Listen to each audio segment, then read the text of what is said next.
Добрый день, глубоко уважаемые. Good afternoon, dear guests and colleagues. Today is the 10th of September 2021. It's 2 p.m. Moscow time. Let me declare open a session of the Dissertation Council for the defense of Korostelev Stanislav for the degree of Doctor of Political Sciences, Academic Specialty 554, International Relations, before 230004.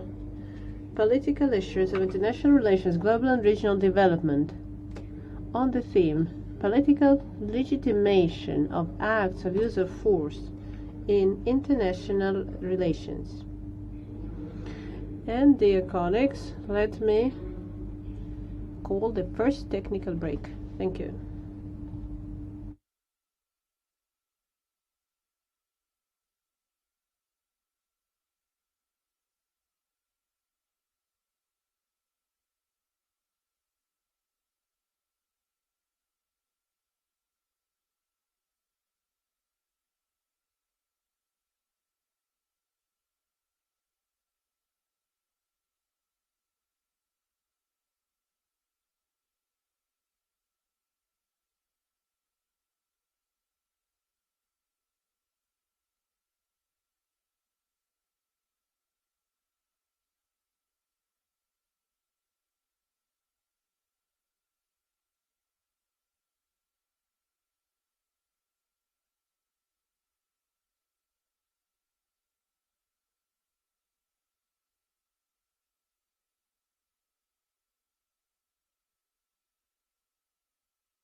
Уважаемые коллеги, Dear colleagues, let's stop the technical break. Let's continue our work. Our Dissertation Council was appointed by the order of the Academic Secretary of St. Petersburg University, Alexander Valentinovich Gniotov, on the 13th of May 2021, number 4817/1.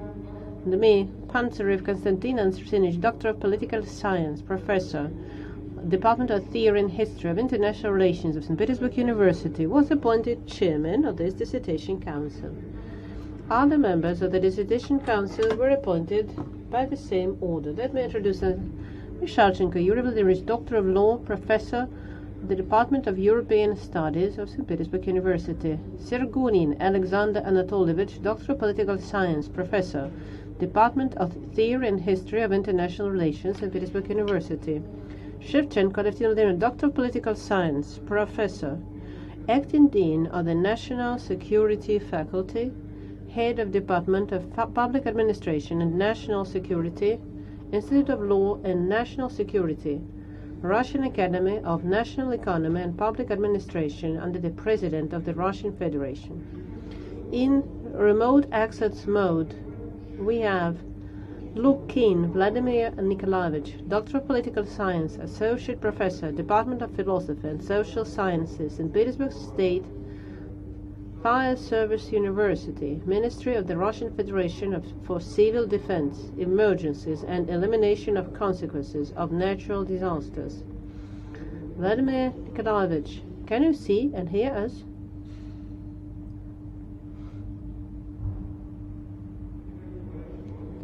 Vladimir Nikolaevich, we can't hear you.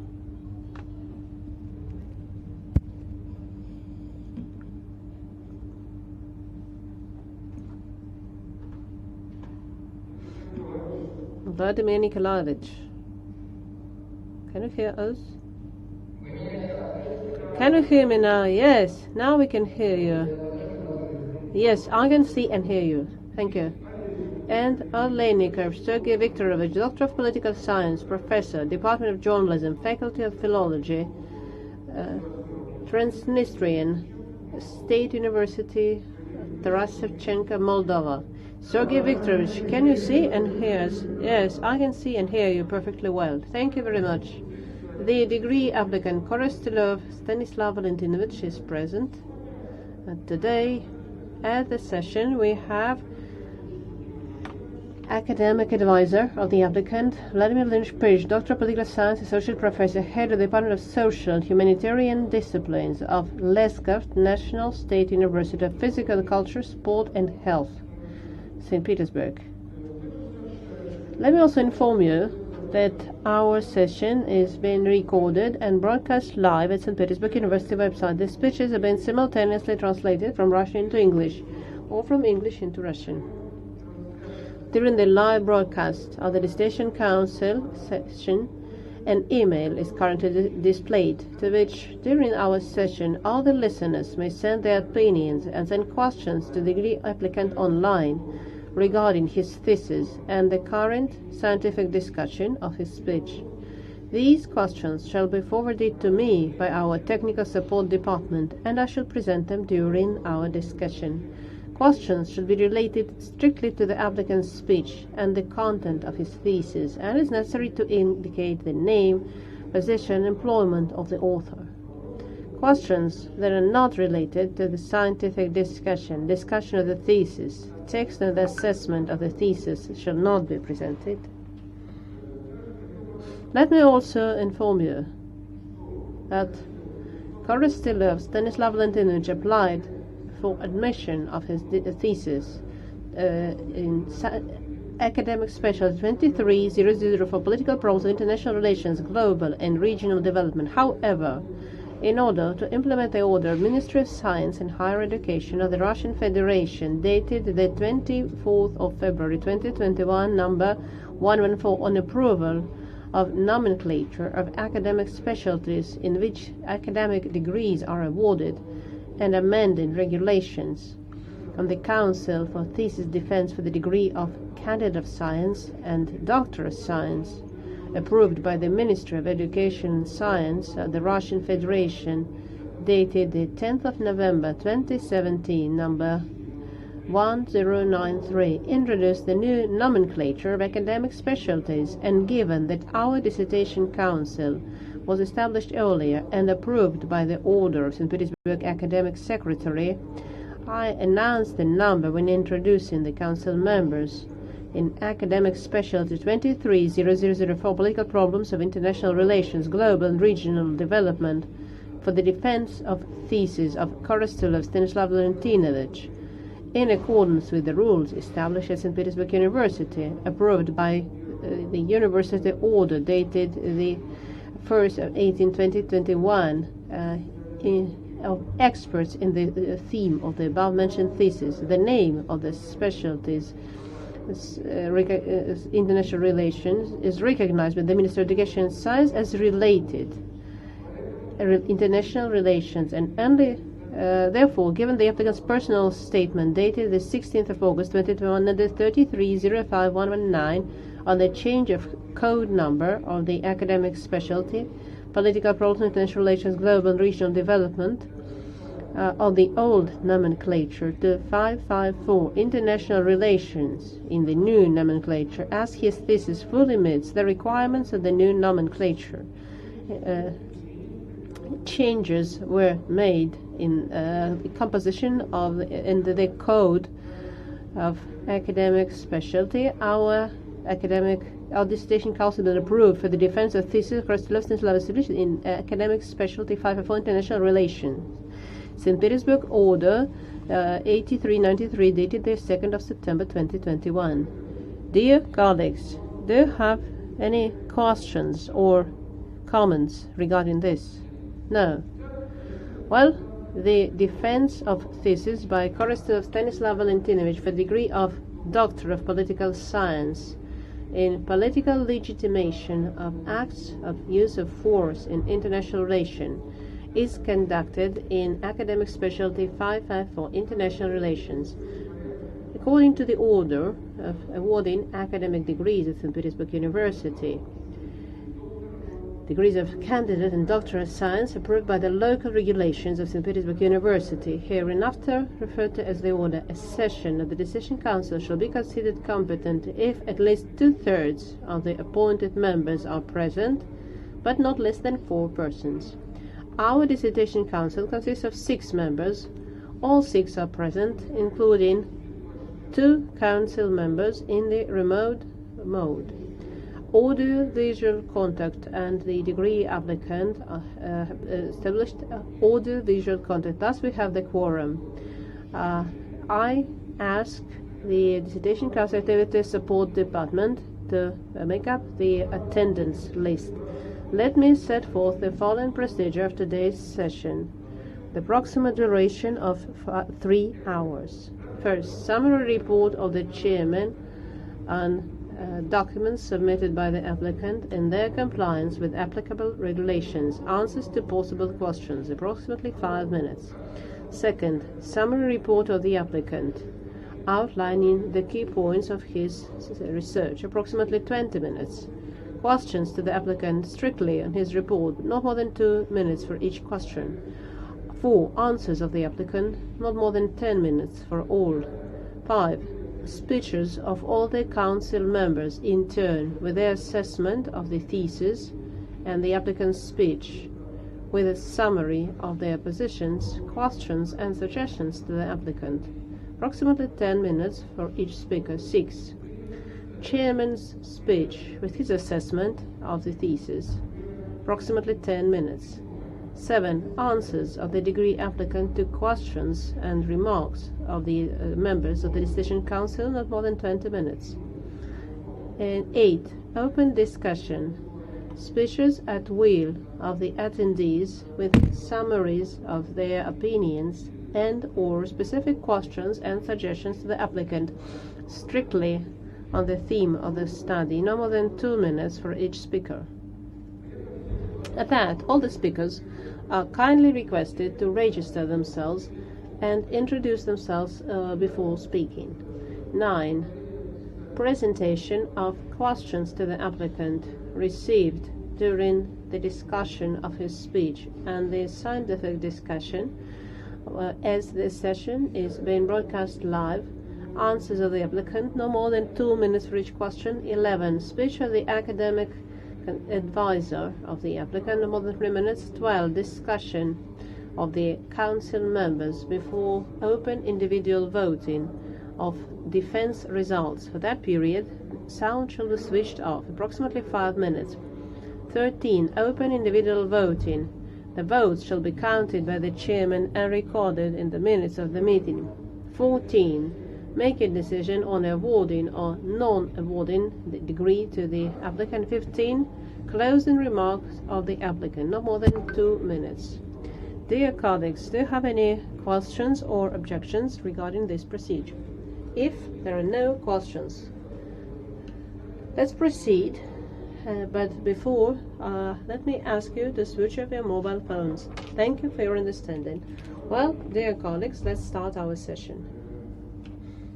A thesis by Korostelev Stanislav for the degree of Doctor of Political Science, Academic Specialty 554 International Relations, on the theme Political Legitimation of Acts of Use of Force in International Relations, was accepted for defense by the Order of Academic Secretary on the 1st of April 2021, number 2652/1.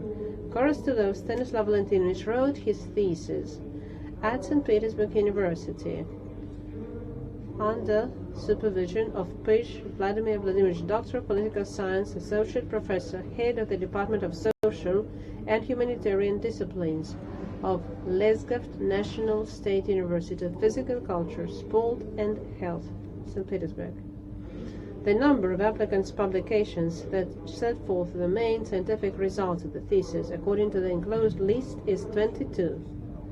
In peer-reviewed journals from the list approved by the Ministry of Education of Russian Federation, 20 publications. The applicant submitted to the academic secretary of St. Petersburg University a full set of documents for acceptance of his thesis for consideration and defense. All the documents comply with Article 12 of Section 3 of the Order. All the documents submitted by the applicant upon information are received from the curator, comply with the requirements, and are kept in the applicant's attestation file.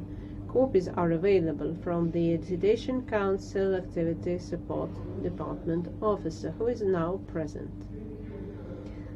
Before I give the floor to the applicant, do you, dear council members, have any general questions to the applicant?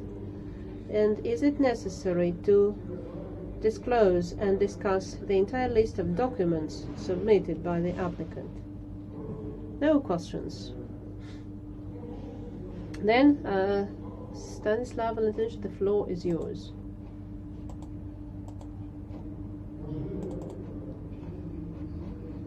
Dear participants of the Dissertation Council Minute, let me present to you my thesis on the theme of political legitimization of acts of use of force in international relations. The question of the use of force, as all this catches attention of authorities and all civil institutions. All significant events in world politics and national relations are evaluated through the prism of legitimacy, which is based on the language of legal norms that are formed in sync with the development of civilization and defined in relation to their inherent values.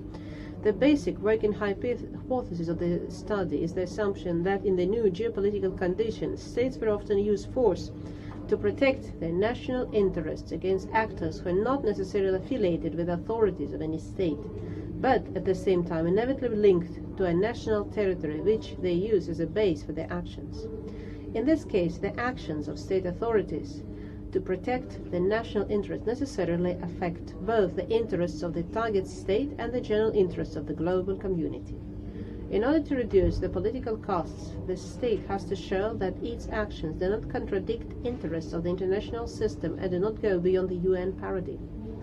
Thus, the practice of state authorities demonstrates the need to systematize scientific knowledge in the field of justification and statement, the necessity and of the acts of use, including preemptive threat in the course of activities to ensure national security in the new geopolitical model of the world. Improvement of the language in which the main international actors conduct discourse in the field of national security is an objective necessity, due to the fact that the system of types of interactions of actors in the contemporary international community is not homogeneous.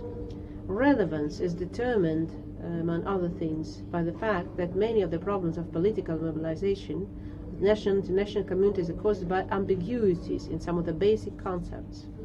The content of the concept of fair use of force cannot be uniformly accepted to different political regimes and be consistent with the national, cultural, religious, and other traditions of different peoples. Also, there are radical changes in the properties of today's security environment. There is an objective need to improve the current theoretical and methodological basis for legitimization of political decisions by public authorities in order to improve the quality of national security. The object of my study is the power factor as an instrument of foreign policy in the modern geopolitical conditions. The subject area is the political mechanism of legitimization of act of use of force in international relations by public authorities to protect the national interests. Such a mechanism broadly includes type of activity ensuring national security, the way in which the actor's relation is implemented, formal and informal rules and procedures, technologies for reconciliation of the actor's wills, and limiting norms that reflect shared values of the conflicting parties. International politics is a struggle not only for physical superiority, but also for recognition of legitimacy of actions as the combined power of a state, and the international recognition of legitimacy of its actions are complementary concepts. Establishing of a relative power of states is carried out in the process of assessing legitimacy of their actions. This process cannot change the nature of the international system. By legitimizing actions, actors determine strategy of their behavior within the current state of the international system based on the elements of national power, the state, and their quality. Professor Gajeev offers a succinct definition, providing legitimacy or legitimization as a form of justification that aims to integrate institutions, relations, processes, and substance, thereby giving meaning to the entire social order.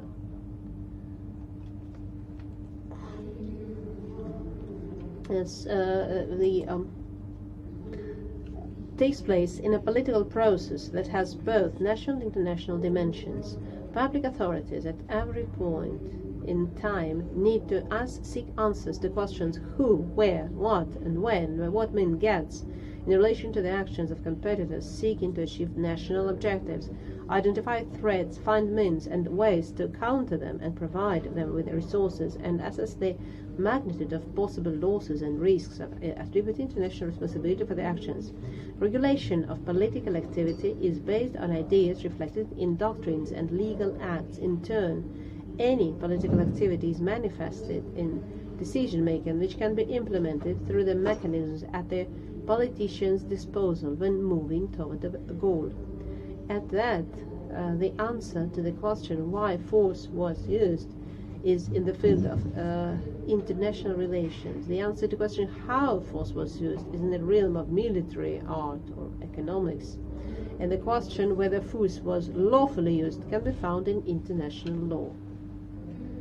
One of the by what means is the use of force.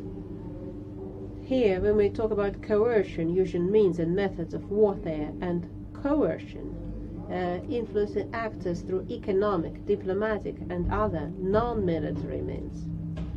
The risk of conflict escalation in case of armed measures is always higher than in the case of purely economic or political measures, because in this case the damage is done to the values at the top of the hierarchy of human rights, the right to live in an environment safe from physical destruction.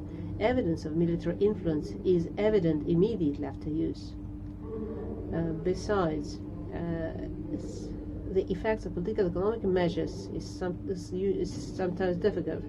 Political researchers usually create descriptive hypotheses about the behavior of national actors and test their proposed hypotheses. In this process, there's also an appeal to those postulates of the school of realism, constructivism, etc., which most methodologically support the proposed hypothesis. Such an assessment is not possible without reference to international law. In any complex situation, the behavior of states pursuing their national objectives can be explained through the way in which they combine and synchronize, as often defined nowadays as means of coercion available to them. The essence of the method of justifying the use of force comes down to identifying extreme states of a process, creation of a scale of assessment against individual criteria, and defining normative thresholds within this limited range of interstate relations to be regulated. It's necessary to distinguish two extreme states in the full spectrum of interstate relations, the legally undefined states of war and peace. A critical element for the proposed framework is of analysis is the definition, the event of outbreak of hostilities, which is the only conventionally regulated threshold in this spectrum of relations, linked by the international humanitarian law to human suffering resulting from means and methods of warfare. Forms of recourse to force may take the form, for example, of statements of state officials, doctrines, broadcasting enemy territory, economic measures, sending military advisors, providing support to opposition forces, blockades, limited military measures, and full-scale military actions. States inevitably face a lack of resources when addressing the national security changes and are forced to engage with other international actors.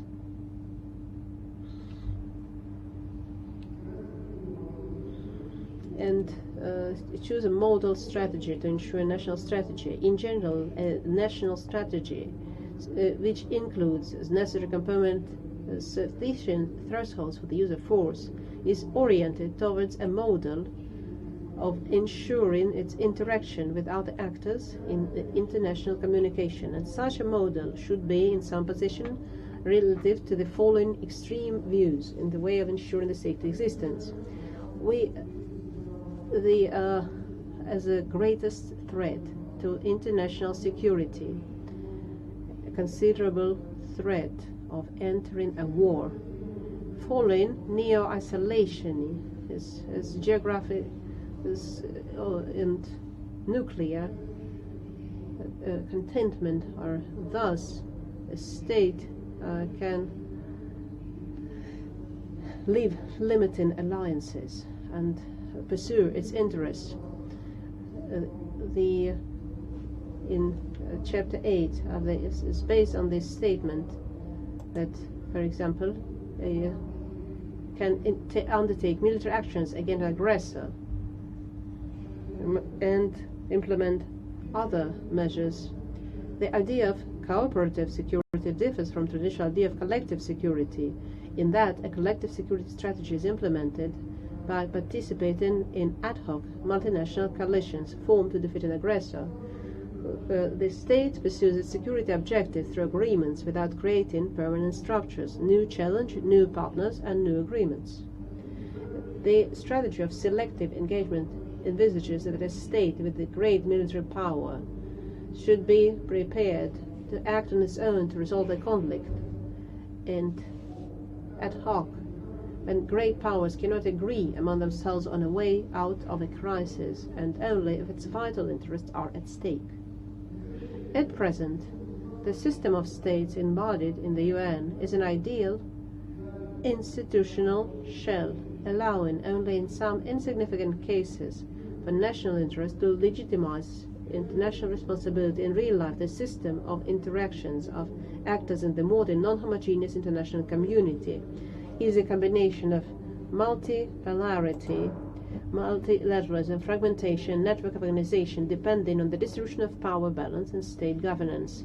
There are three key factors that explain the emergence of the security environment. The balance between global and regional power has shifted, meaning that more actors can challenge the status quo.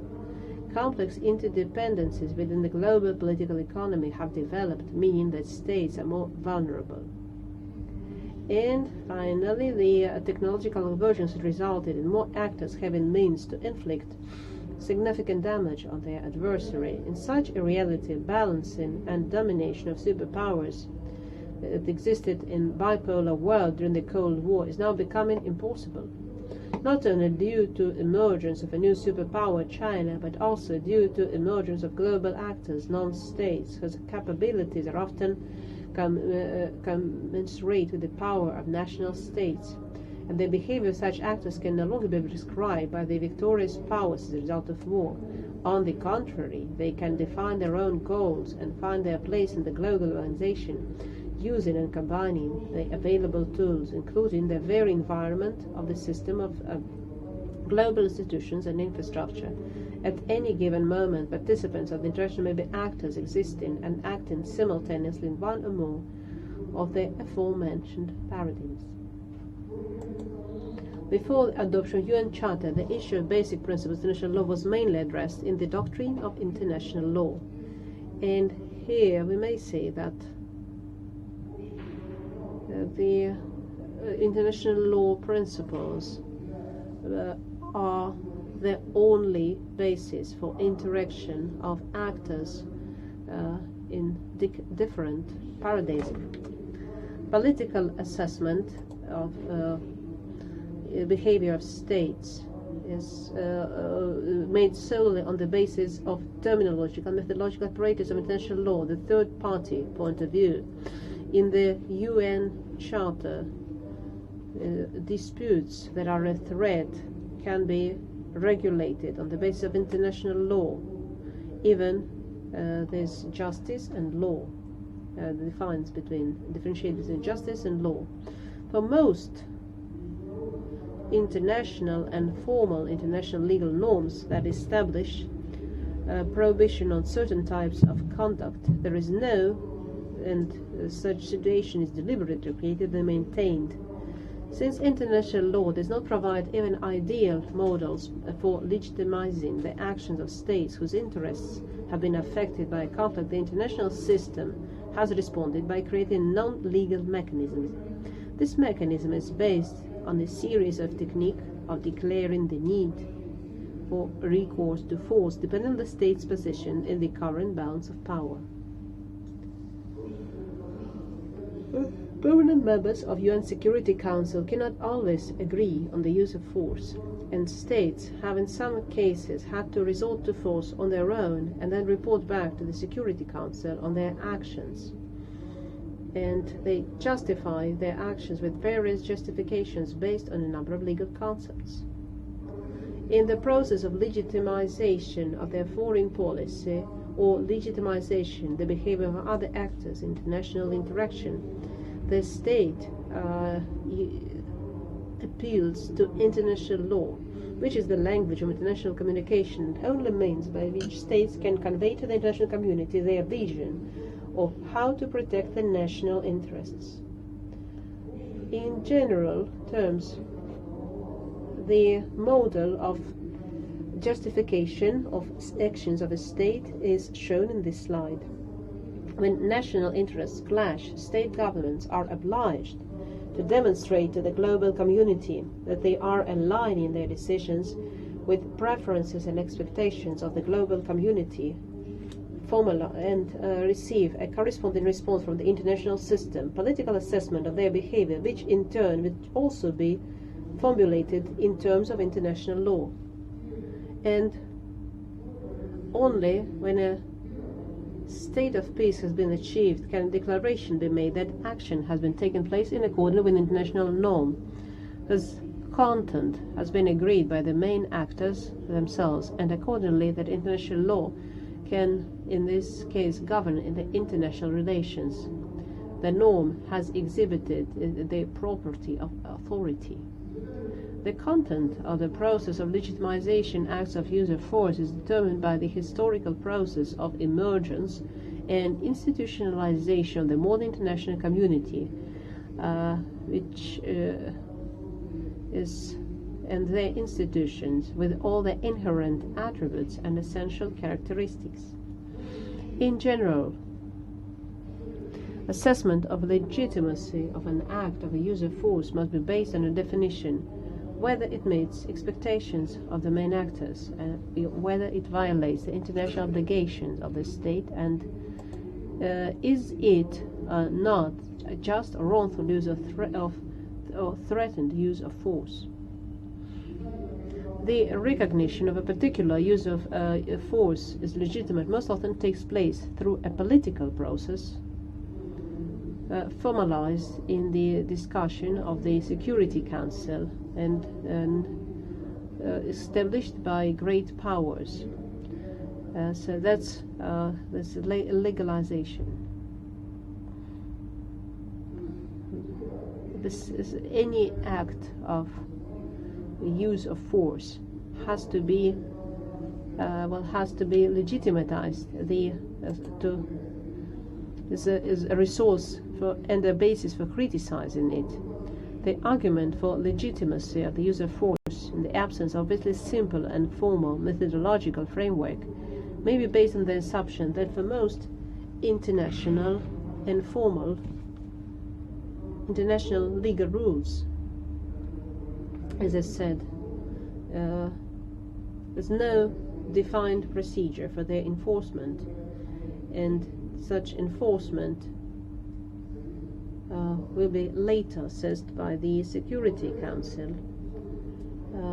The political legal justification of the use of force should be understood as a political obligation on states to explain their recourse to force to other actors in terms of international law. Hypothesis, content of the process of political legal justification, non-cooperation, includes the following elements: search for rules of law, statement of position in terms of law, and responding to the attribution of responsibility. Here you may see the norms of law in I put inverted because the law should be approved by the Security Council.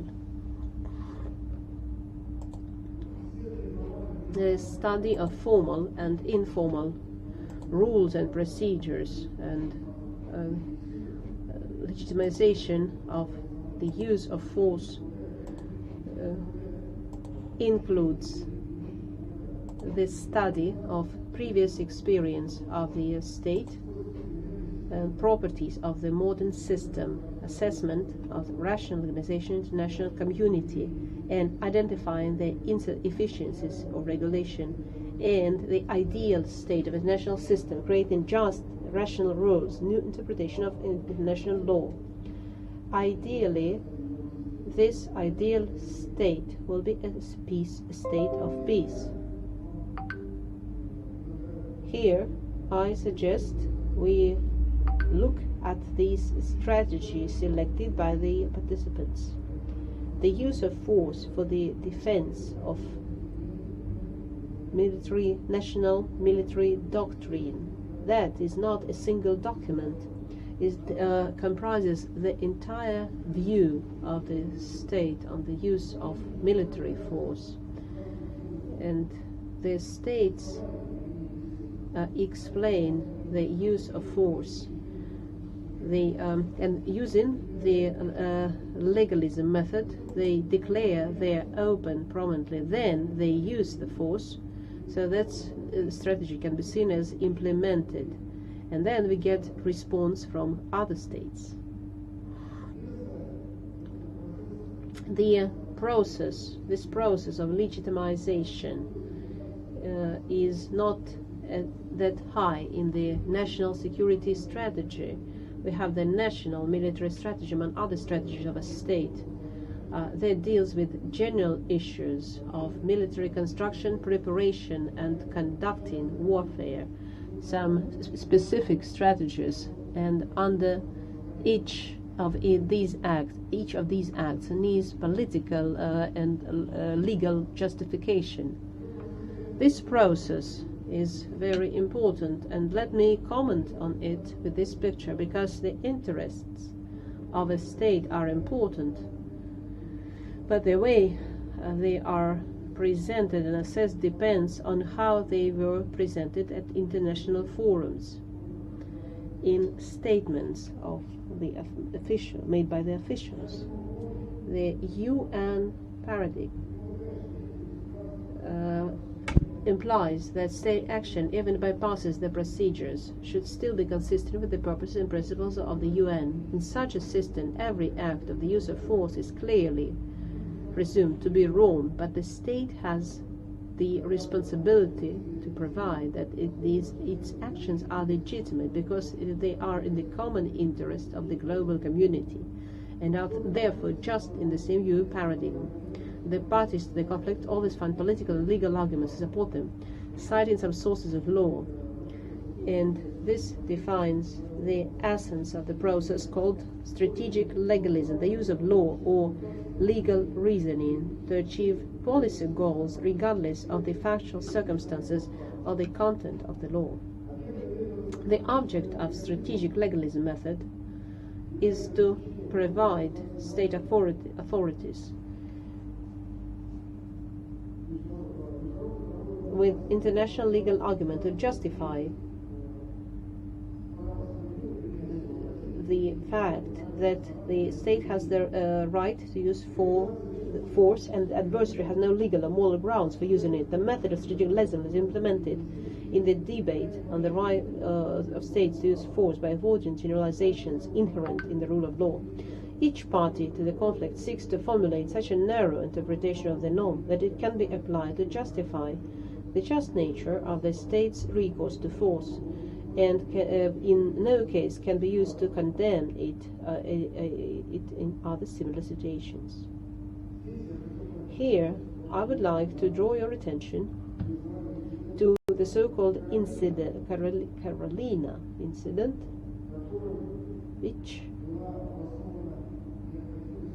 where the need to use force has been justified. The need to use force is a circumstance in the UN Council, and how logical they are defined depends if international responsibility shall be attributed. An example can be actions and events, lawful and legal and illegal, and the principle of necessity prohibits excessive use of force. Armed violence is permitted only as long as it is necessary to achieve legitimate military objectives, the defense of a state, and proportionality is that obtained politically recognizable result shall always be proportionate to the means and methods of warfare used.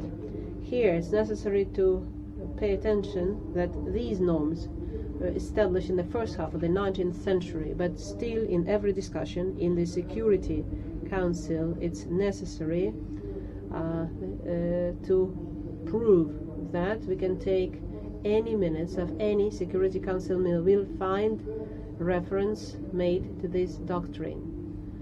It is still a must. The object of political law method for justifying an act of force is to establish the nature of international responsibility for acts which, at a given time, represent a significant threat to the most significant common interests, both of international community and the interests of individual states.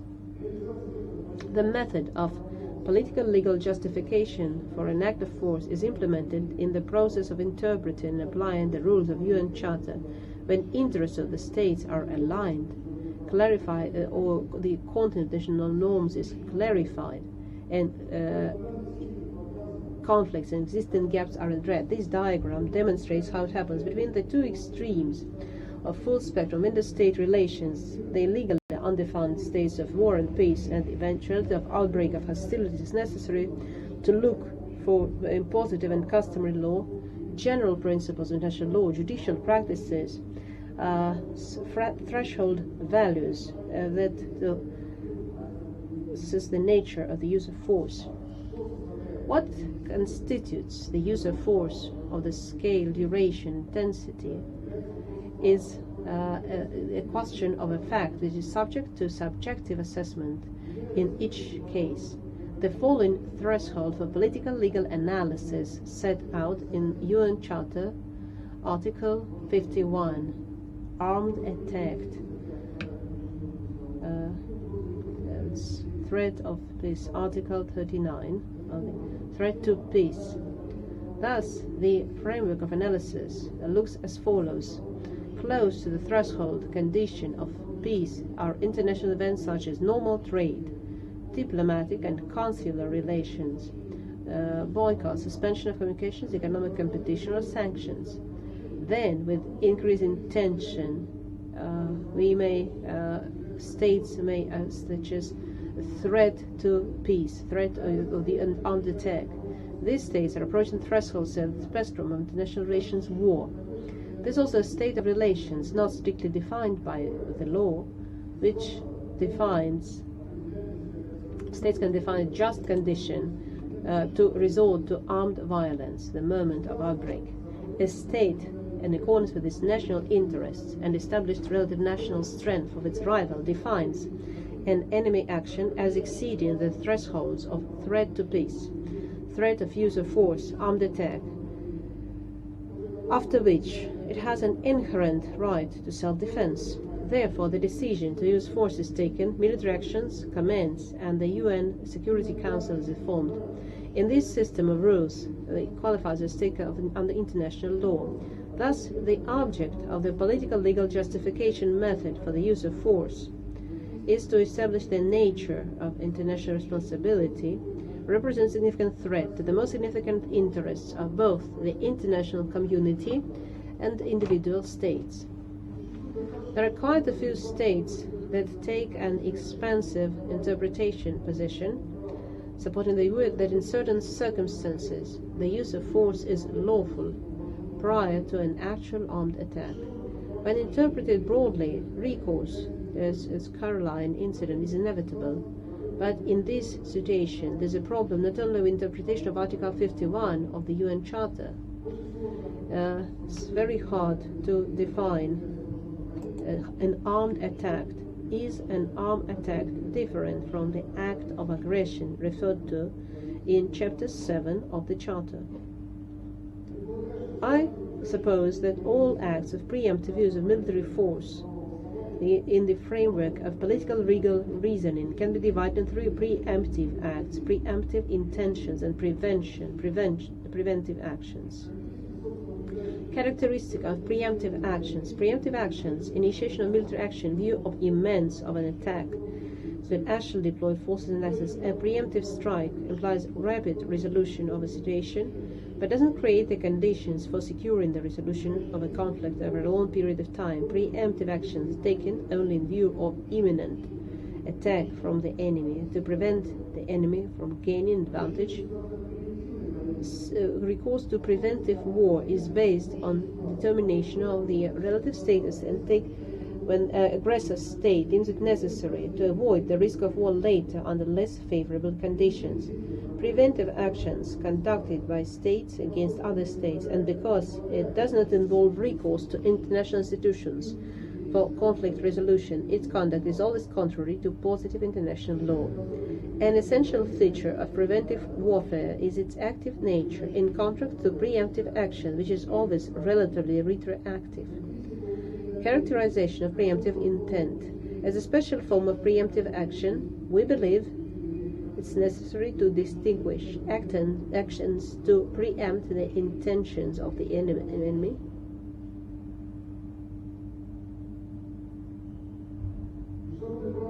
The international law recognizes the right to protect and does not prescribe any specific mechanism to exercise this right. It is therefore left to the individual state to decide how to deal with the threat according to its capabilities. The study proposes a generalized gradation of preemptive action, comparing the objects of force and the corresponding legal justification for state action. And here it should be noted that preemptive action is rarely condemned by the international community. The problem of interfering in internal affairs of a state to protect the national interests and common interests of the international community is ever present. The current human rights regime, as defined in the UN Charter and other argument, needs to be enforced by force, but even UN does not formally have the right to interfere in a state's internal affairs. Article 2 prohibits point 7 there prohibits the use of force against territorial integrity, but the Security Council guarantees immunity against, and in 2005 in the responsibility to defend, and then a series of events occurred that resulted in a doctrine that limits the use of international force.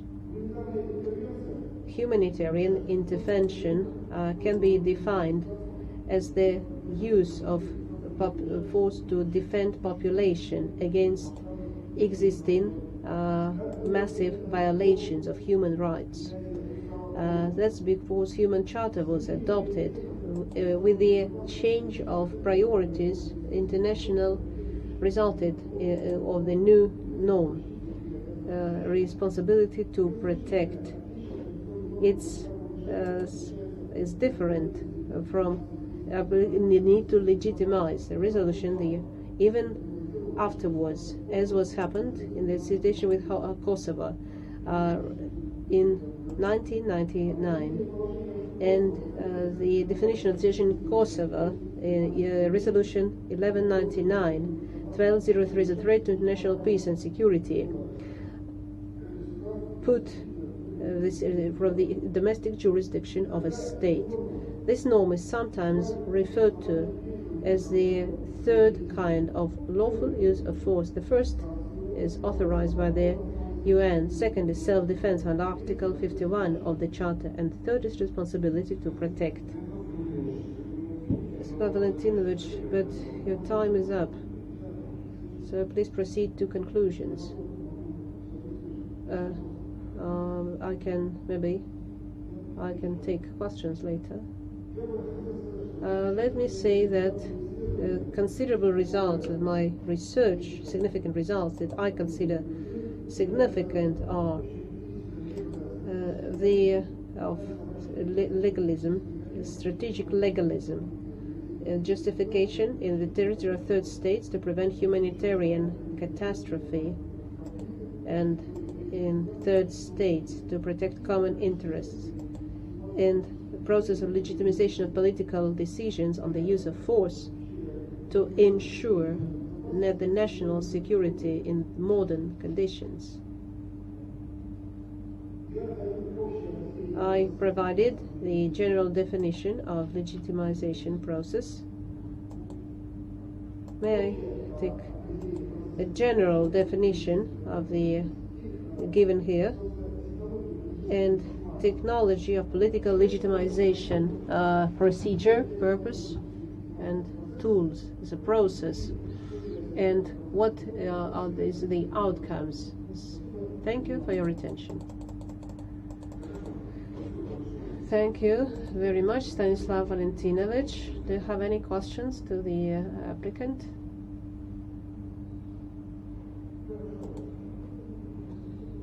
Shevchenko Leftina Vladimировna, Doctor of Political Science, Professor. Dear colleague, so we discuss the balance of powers. What mechanisms and what criteria, what's the mechanism for establishing such balance? And second, many times you say that the legitimization of process occurs through a discussion. So what are the criteria and parameters of these discussions? How soon the decision can be made, and so what are the principles? Thank you for this question. How is the balance of powers measured? Of course, that's a pragmatic question of a political regarding a political process. Every state has its own procedure. We assess the elements of summative power of adversary state. This process can be over 100 years ago is defined military sources, and later in mid-1990s informative legal, military and economic diplomatic means, intelligence, financial, economic, legal, and investment in development. And in a political process we assess the summative power of a state and the power of alliances that it makes.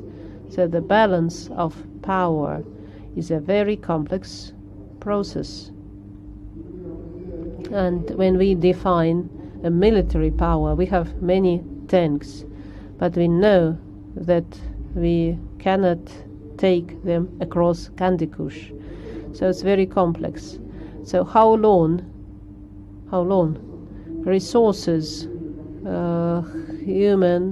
Humanity has no resources.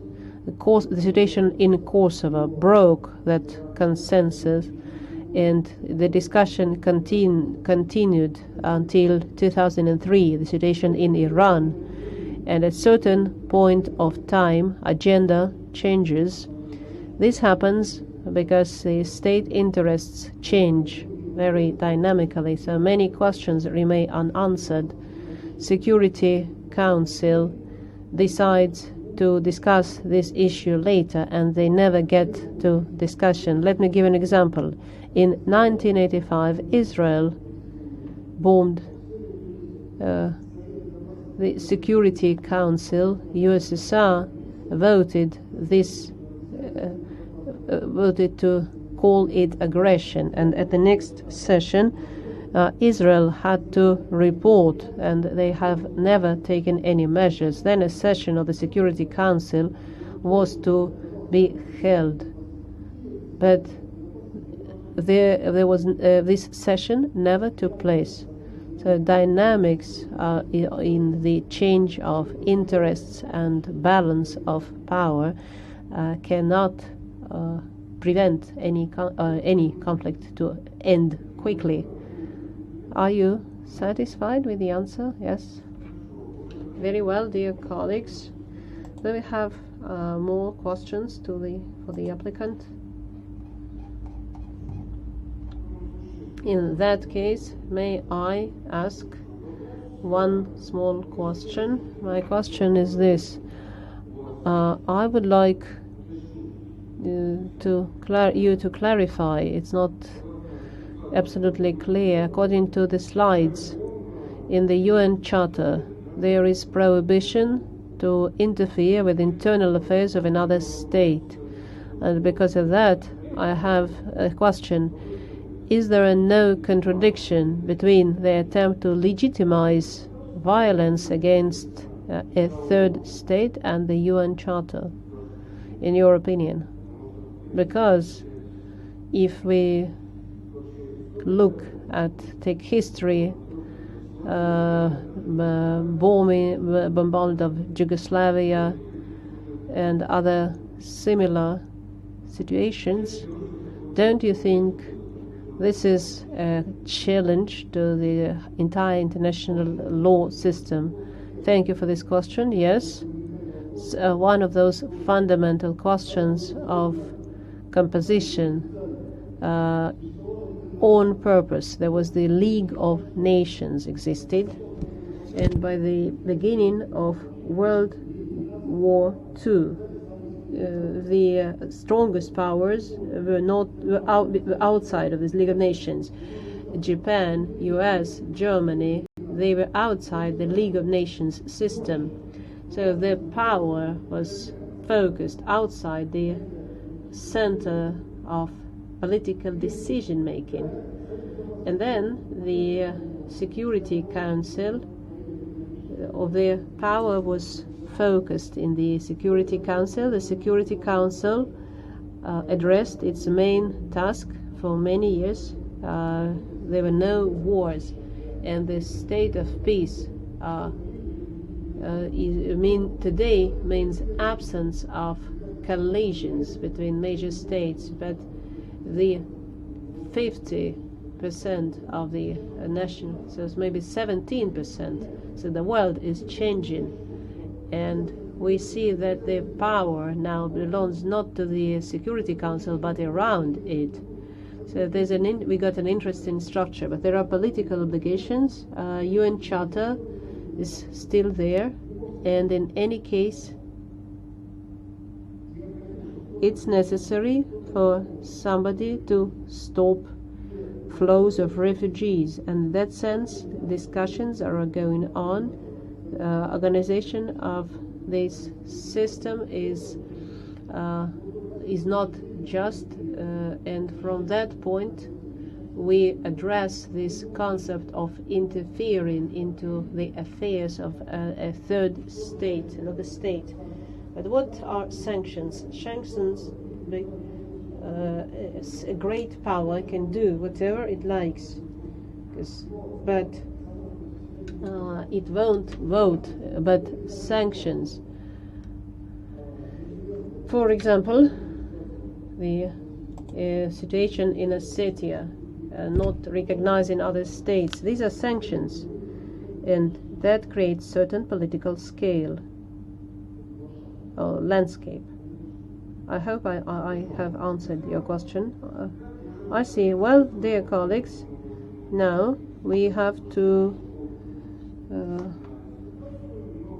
hear the reviews, but before we proceed there, let me mention you that all reviews were sent by the Dissertation Council before the academic code was changed. So, dear council members, do we agree that these your reviews correspond to the new code of academic specialty? Yes, we do.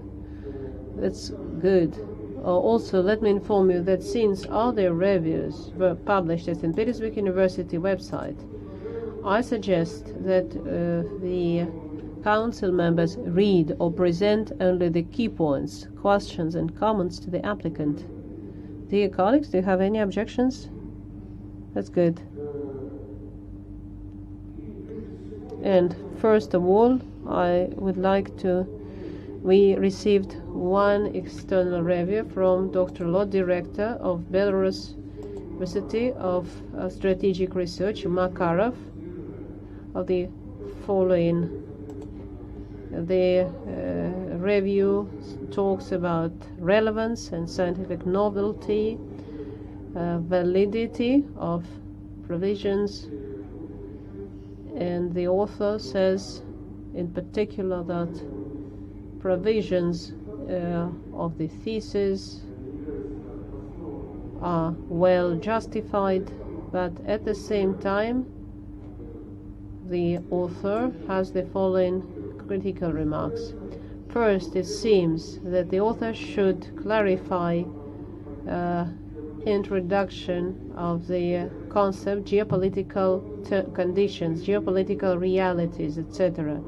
One of the main goals is analysis of the normative base that regulates legitimization of political decisions, but what normative documents recorded these terms is not explained. Second, connecting protection of national interests and geopolitical realities, the author questions stability of international law. Depends on a position between several states. As the history teachers could only promoted international legislation, also the geopolitical conditions can have direct effect on the use of force and can be used to justify such a decision. And finally, it's necessary to explain the concept of non-state. What structures can be included in this general definition? If we are talking only about a political category, how can it be implemented in the national legislation? It seems that such lack of system can lead to broad understanding and many approaches to defining the act of using force. So the very concept of self-defense can go beyond the realm of law. But these are only points for discussion, and they do not affect the overall high assessment of the thesis. The thesis by Stanislav Valentynovich Korostelev corresponds to the main requirements set on the 1st of September 2016 by the order 6821/1, and the applicant Korostelev Stanislav Valentynovich deserves being awarded the degree of Doctor of Political Sciences. Article 911 of the above mentioned order has not been violated.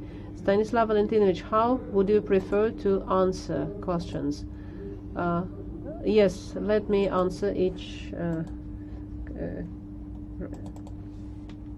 questions in each review.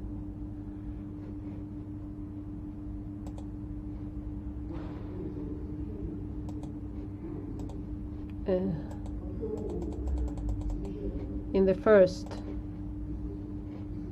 Institute of Strategic Research, the documents that legitimize political decisions, there's no such institute. They created in the course of political problem and they can be used only in each unique situation. Geopolitics is a branch of political thought. A concept about the control of a territory, patterns of distribution and redistribution of spheres of influence of different states and associations. Obviously, in international law, as the Belarus the concept of superiority, because international law does not provide for superiority or domination, but actions of a state to protect national is tied to the core of the national system, sovereignty, which is closely linked with the territory that is at stake. And here, legitimation of decision on the use of force and geopolitical categories can be traced. So here, through the sovereignty doctrine. Let me proceed to the second question. Let me comment the second question, or the second remark.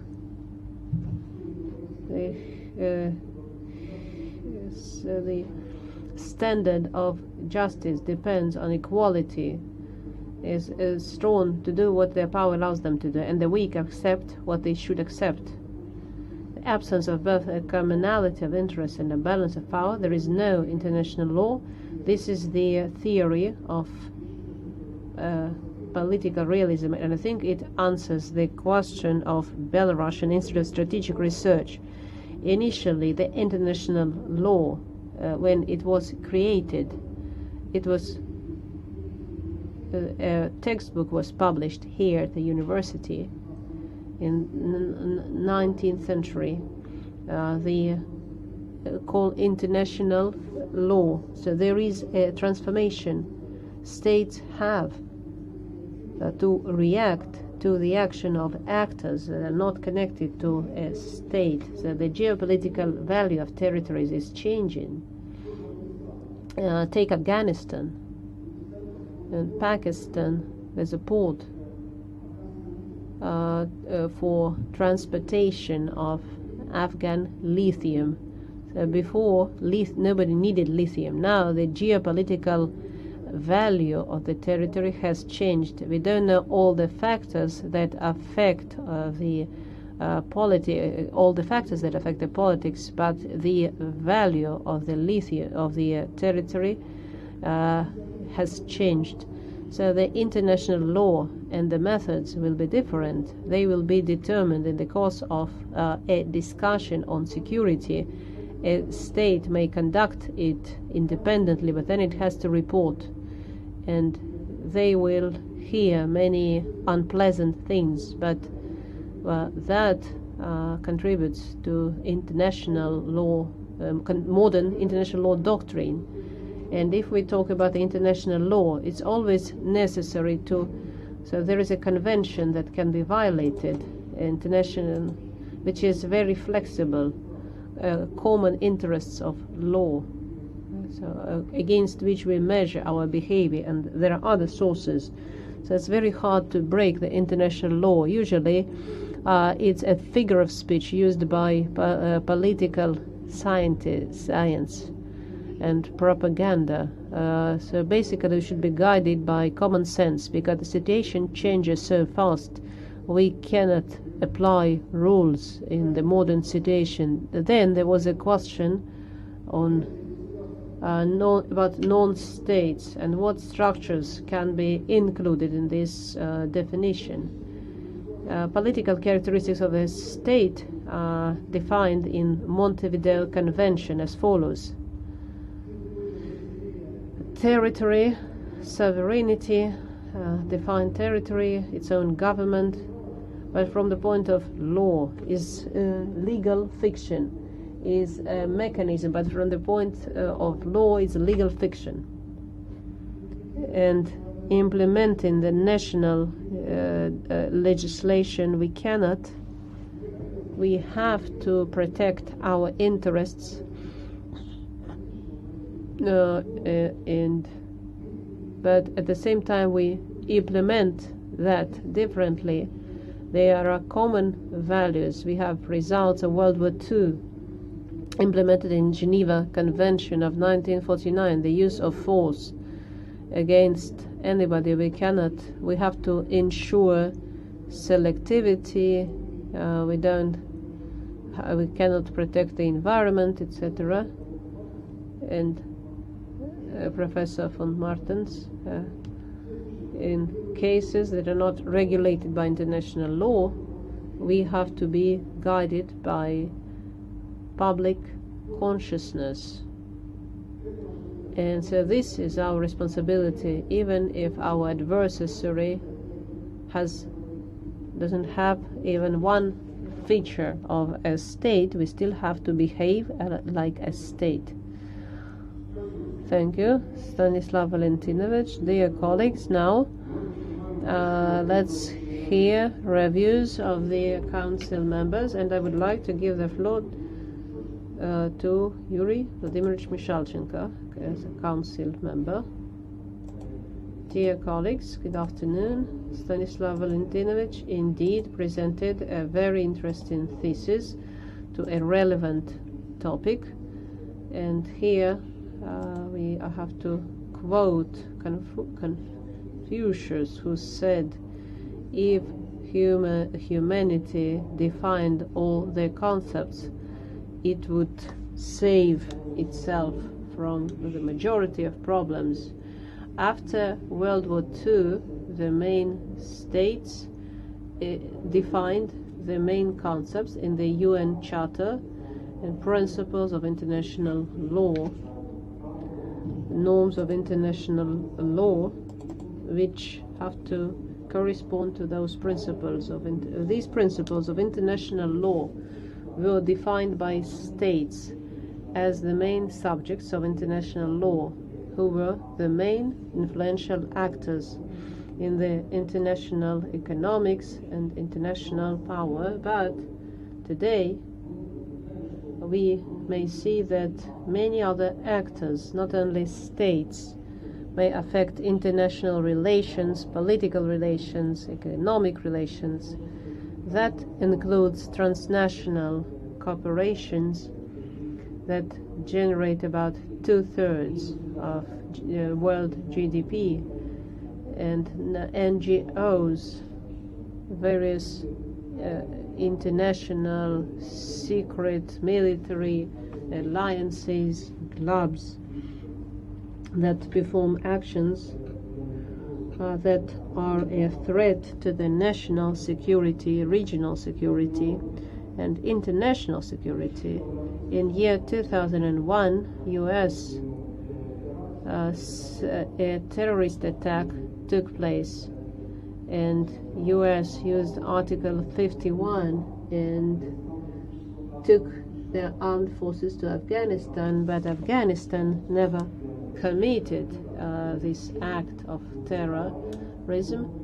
But the interpretation of UN Charter granted certain political legitimization to now we may see an opposite phenomenon, and so that results in certain uncertainty. How can talk to political dialogue with the forces that came to power in this territory?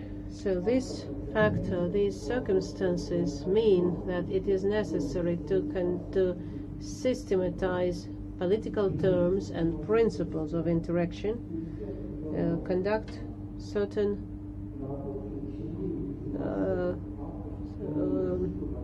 in the theory of legitimization of acts of force.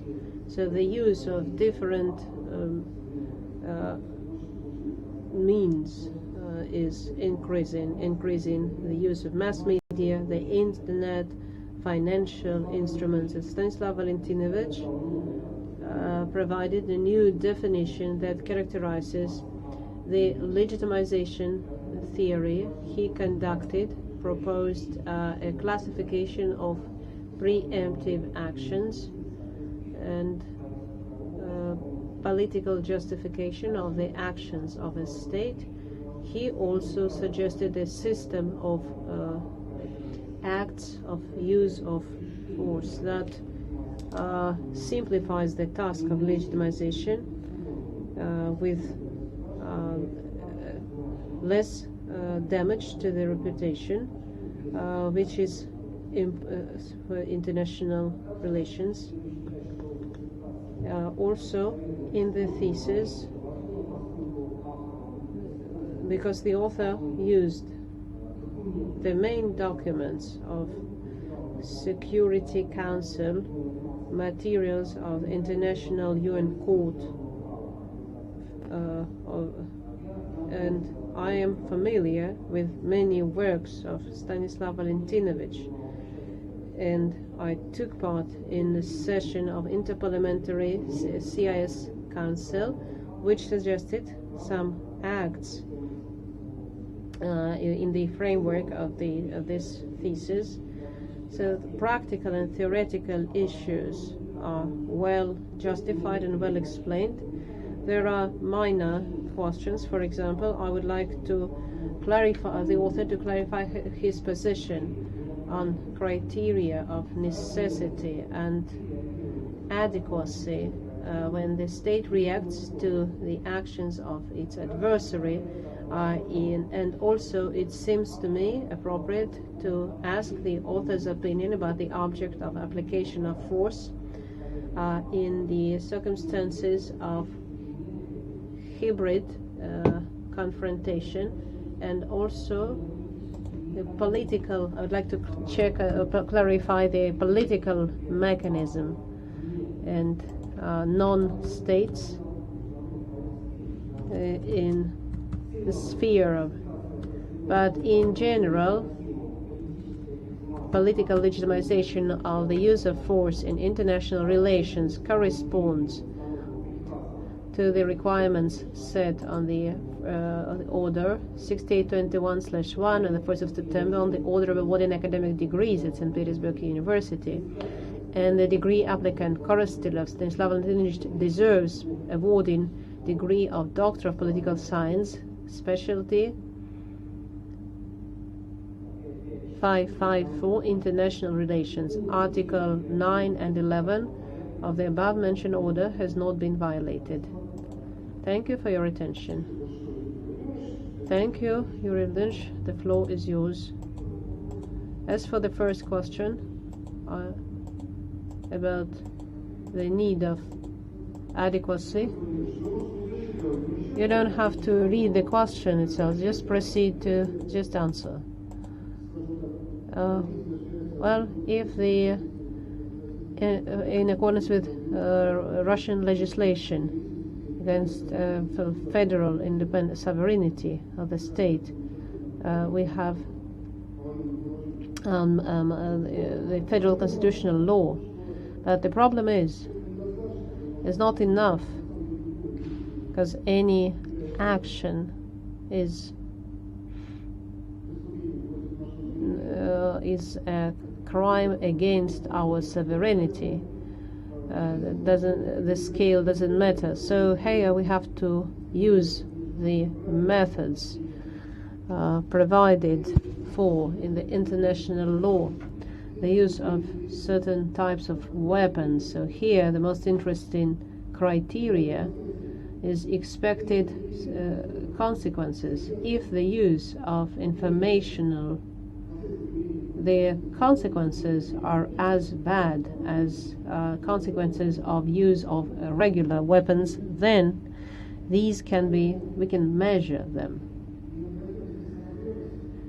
So necessity and adequacy shall be defined in each particular case. If the use of if the harm in damage is the same as would result from the use of regular weapons, then we have the grounds for military measures. But in any other case, this process will be political. This process will go political and take time. As necessary, the need to response is determined by the state and depends on the circumstances. But except there's no, so far there is no other method, no other approach. Yuri Vladimirovich, are you satisfied? Next question, I suggest. So let me take question 3 first. No. So, what are the political mechanisms? So, what should we do here? In any case, the actor is located inside the territory of a state, so we have either to assist or force that state, because the state itself is responsible for everything that happens in its territory. So we exercise political pressure, we use force, or we cooperate, and so far no other mechanism. So the state is the nucleus of the system, even if Apple or in its territory we have to interact with the US or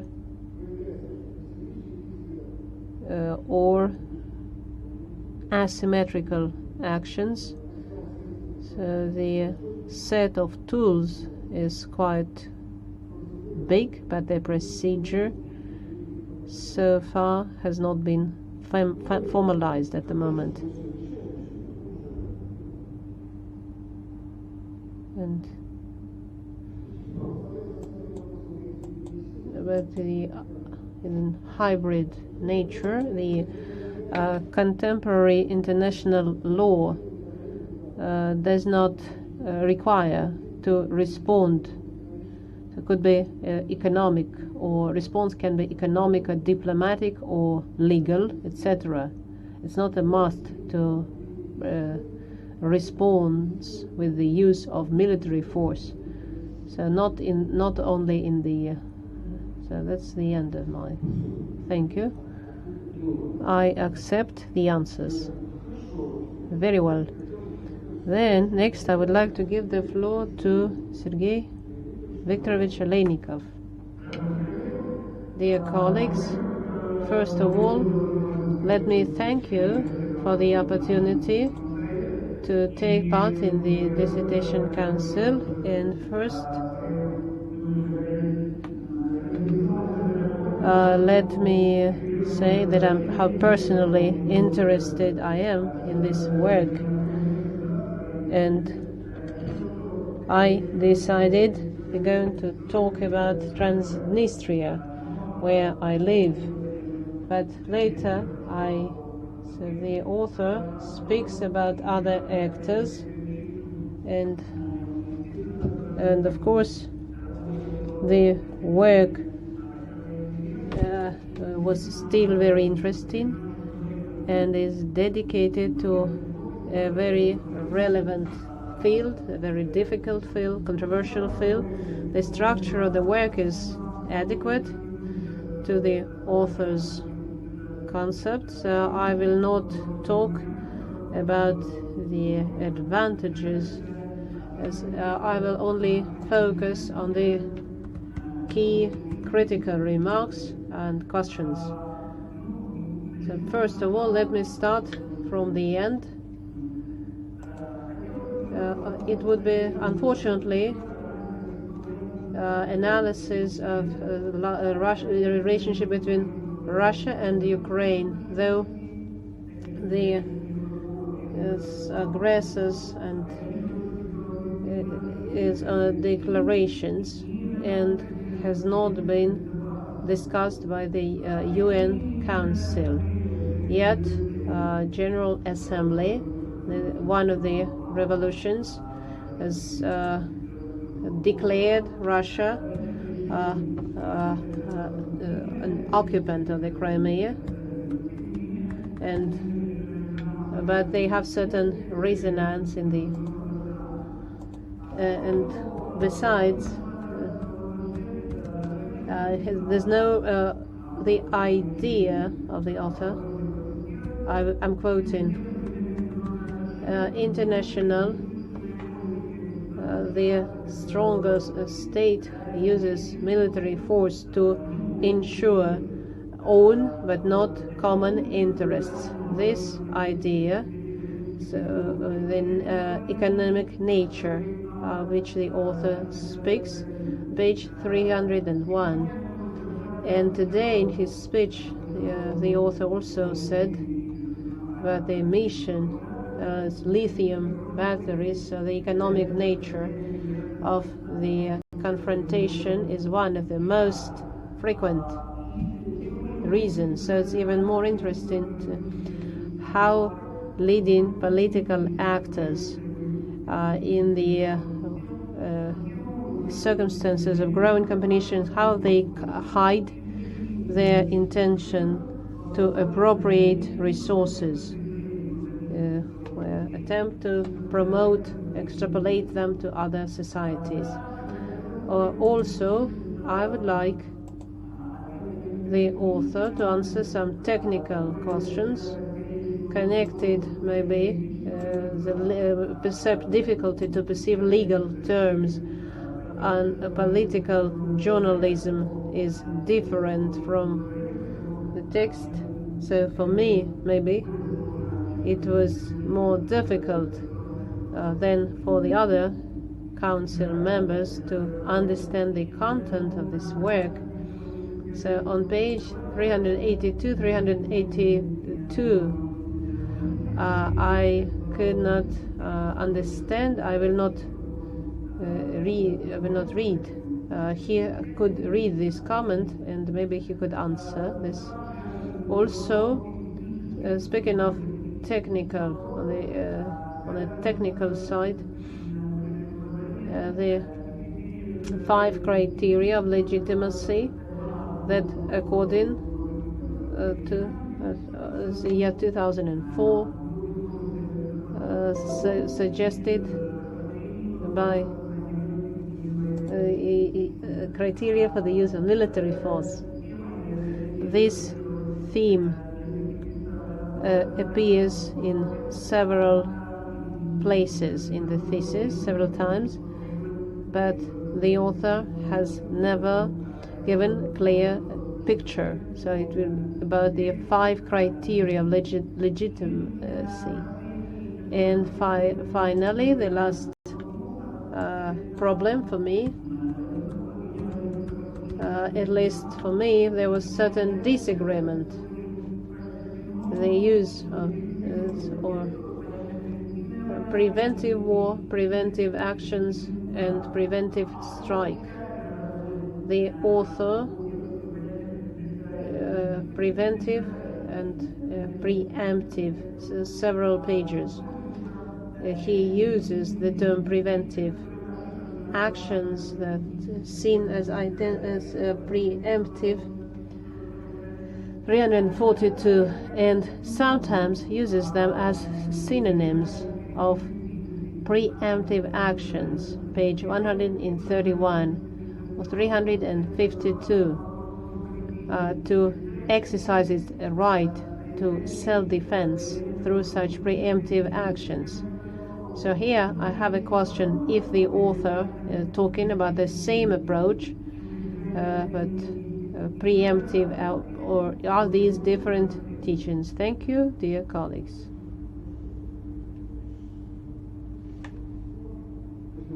Thank you.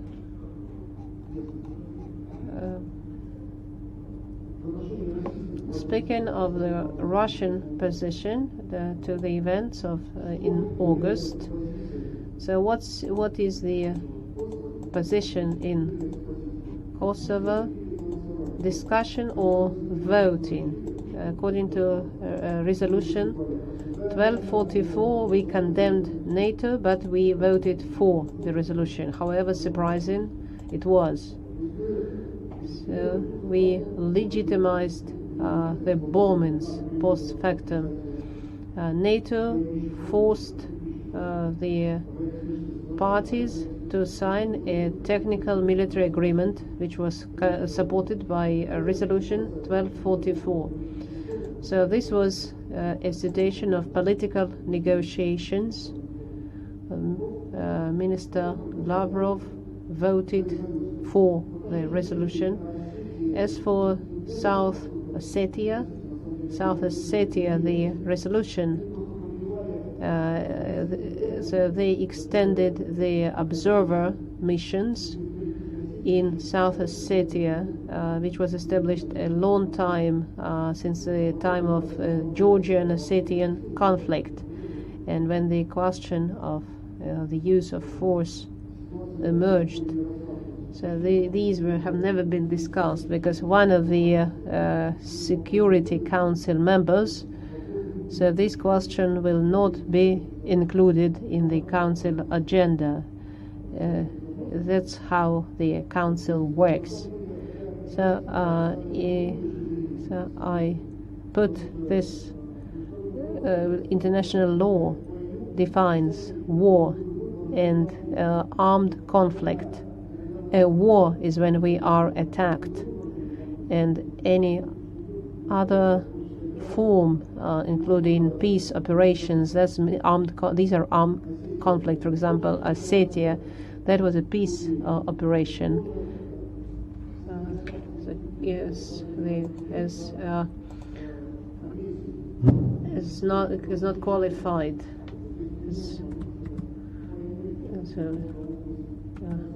So it sounds absurd.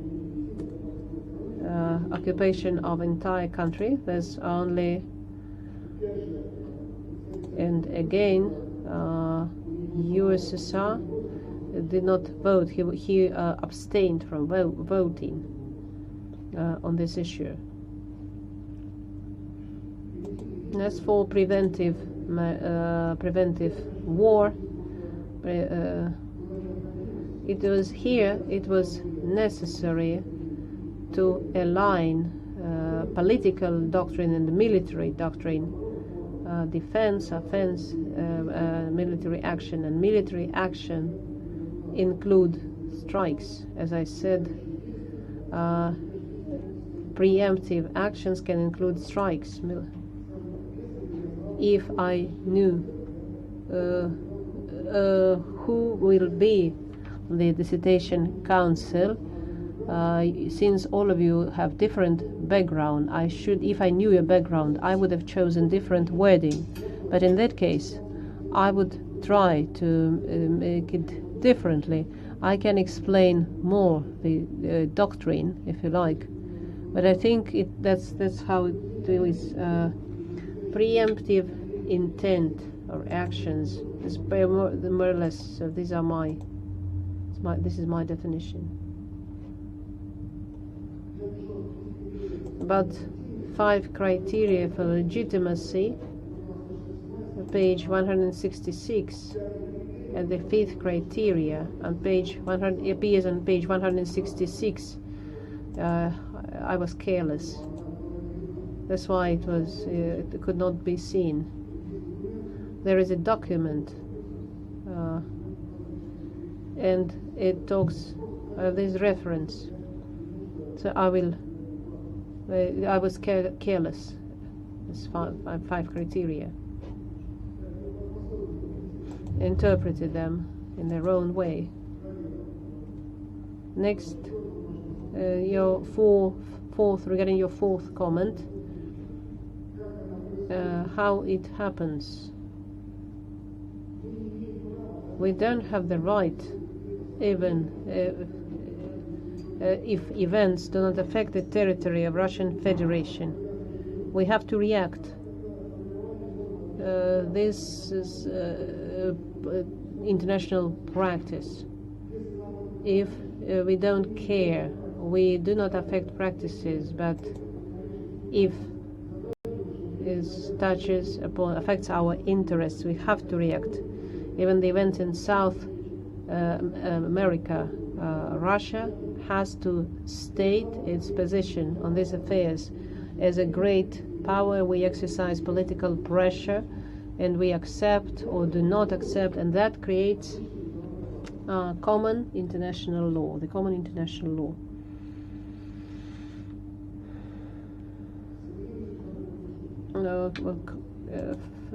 Common international relations, yes, the state very often uses force without being authorized without authorization from Security Council, because so there will no political, so will no the actions will not be condemned by the Security Council. Since this question is connected with other hybrid political actions, we not necessarily have to exercise military pressure. We can use other instruments. We exercise power and internal policy, external policy of the state, because these two elements cannot be. For example, Biden says that he's trying to isolate the state. The situation is different, of course. So Biden is doing this not for personal motives, but the political powers inside US force him to redistribute resources, and the resources of a state are always limited.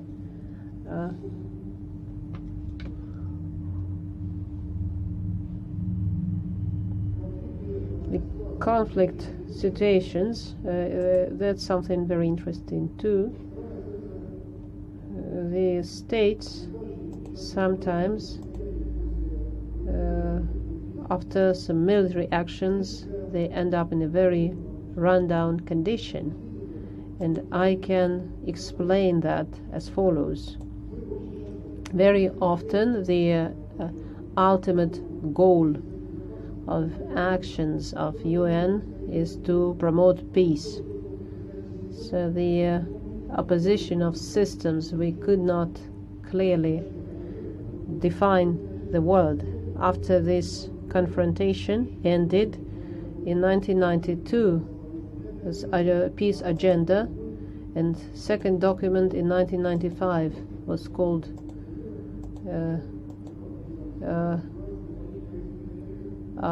amendments to the peace agenda. And at the end of the war, victors should not rob or vandalize the defeated enemy territory. And the conflicts in the UN Charter, they are as follows. I have two slides here, and we should understand preventive diplomacy and coercion to peace. So there are documents that prescribe states what to do, and as a result of such political discourse, the concepts are the international institutes and military force is used, and because of that we send not peacemakers but forces, military personnel, to restore peace and law. But as a result of this, so peacemaking is a nice term, but if we took our armed forces somewhere, the international community have to build schools, they have to provide the population everything they need for peaceful life, and any use of force should end with creating conditions for normal life for the population. That's the modern paradigm. And speaking of Ukraine, this cannot be discussed. This issue cannot be discussed because one of the parties would object. Cannot be discussed by the Security Council. This is the system. Here's the balance of powers. There is nothing to do about that. We can end up in a discussion, but discussion only takes place if issues do not touch upon essential interests of a state, and in that case acceptance by the General Assembly doesn't mean anything for the change of the balance. So that will be the majority, the opinion of the majority. But so we have to accept that. Speaking of the use of force to support protection of the Transnistrian population, the use of military force, usually the military force is usually used if there is a threat to life interests. The state attempts to regulate. In other cases, the state attempts to regulate with something safer, or political or economic means. And if there was a massive flow of refugees, massive escape of refugees, then, but somehow it was, if there are no refugees, the use of force is impossible, even if these are residents of the Russian Federation, because any operation supported by materials provided by the UN and the situation in the world, I will touch upon it later. It started because in Tunisia 200,000 people, so many who they went to Italy, they were on the way to Italy. So in order to use the military force in early 1990s, they actually occurred not only in Transnistrian but also in the Caucasus, Central Asia, and so these sufferings were all part of the same picture. I finished. Thank you, Sergei Viktorovich. Yes, I am. Thank you. Very well. Now I would like to give the floor to Vladimir Nikolaevich Shukin. Dear Chairman, dear Council members, in my opinion, the applicant suggested an interesting concept that explains the use of force in contemporary international relations. The author contributed to development the methodology of political justification of the decision of the authority to use force, military force, to considering limitations imposed by the contemporary international law. Yet, in the text of there are several drawbacks which do not affect the overall high opinion of the thesis. There is a statement which are not clear without additional clarification. For example, it's not clear what states are meant and who determines excessiveness in the following statement. In the contemporary world, states do not object against just use of force. They object only to excessive use. Or, that's page 5, our states have to change their strategies on the basis, so we don't need what are our states. Page 164. There are some style errors. For example, the author uses very a lot. The text of the thesis contains elements and the theme correspond to specialty, and the thesis is well founded. There's 395 titles. The thesis of Korostelev Stanislav on political legitimization of acts of the use of force in international relations corresponds to the main requirements set on the 1st of September 2016, Order number 68/1 on the order of awarding academic degrees at St. Petersburg University, and the applicant, Korostelev Stanislav, deserves awarding degree of Doctor of Political Science, specialty 554 Political Relations.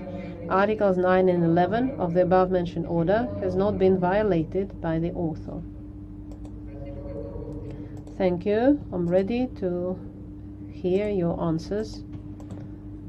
Let me answer. The state does not object to the use of inadequate force if the force was used for common interests.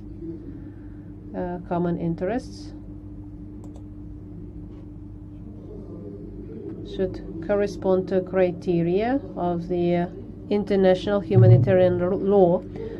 These norms result from. Please turn the microphone on.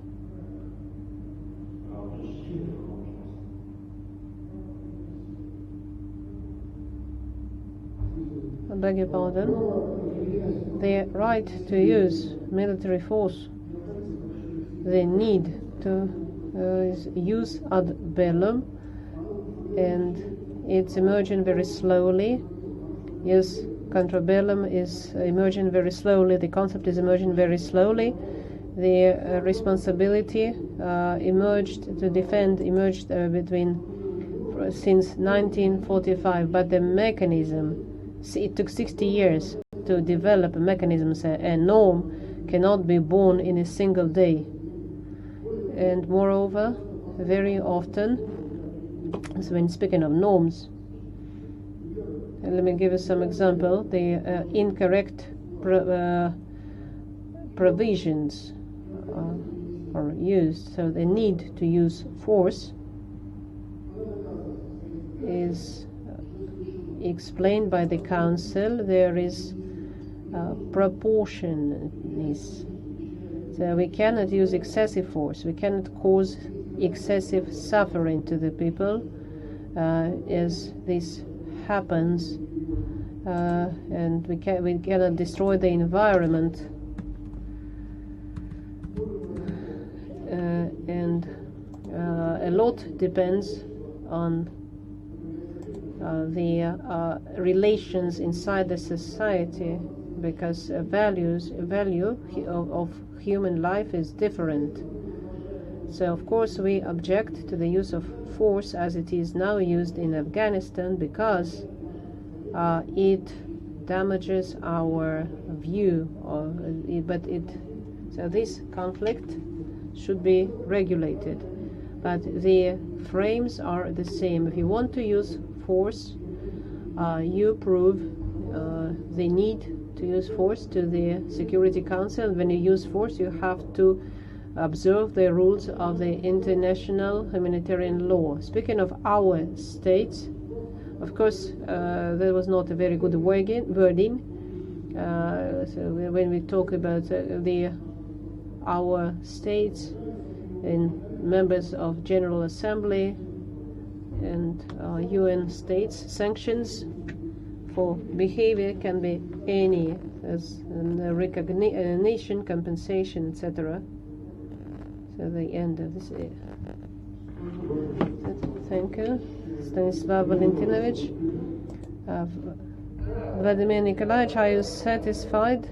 Am I right in thinking, Stanislav Valentinovich, that each party determines proportionalness on the basis of their own moral concepts? Is it right? If that's correct, yeah, I thank you. Yes, that's the way it is. Now, I would like to give the floor to Alevtina Vladimirovna Shevchenko. Thank you very much. Dear colleagues, it was very interesting for me to listen to and today's and the skill with which the applicant is answering questions. Though when I read the work itself as a lawyer, took over an expert in political science, relies on background of the applicant, but 2300, that's international law, and is, when we get into military law, so it's hard to find common points, but in the text, so when we read the political legitimation of acts of the use of force, the legitimation of acts is a wider context, and it is demonstrated, it's well demonstrated in the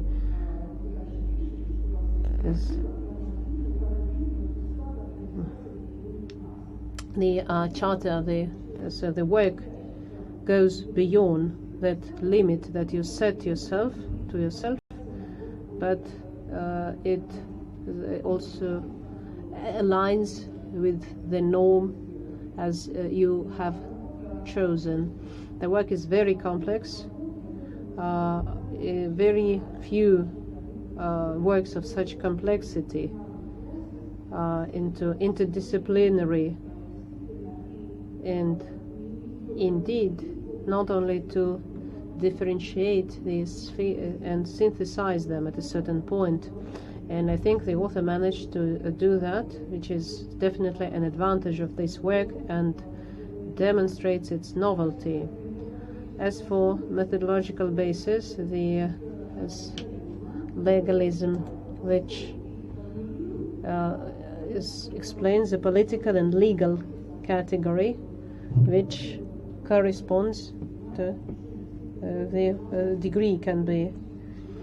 The strategic legalism, in my opinion, is the term that maybe not in a broad context will be used in scientific discourse, because strategic legalism, I only came across the applicant's name. So not many scientists are using this concept, which demonstrates novelty of this work, and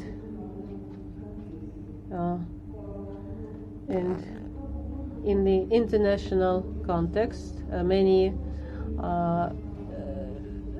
because the work is novel, every representative can find it's about one page, but at the same time there are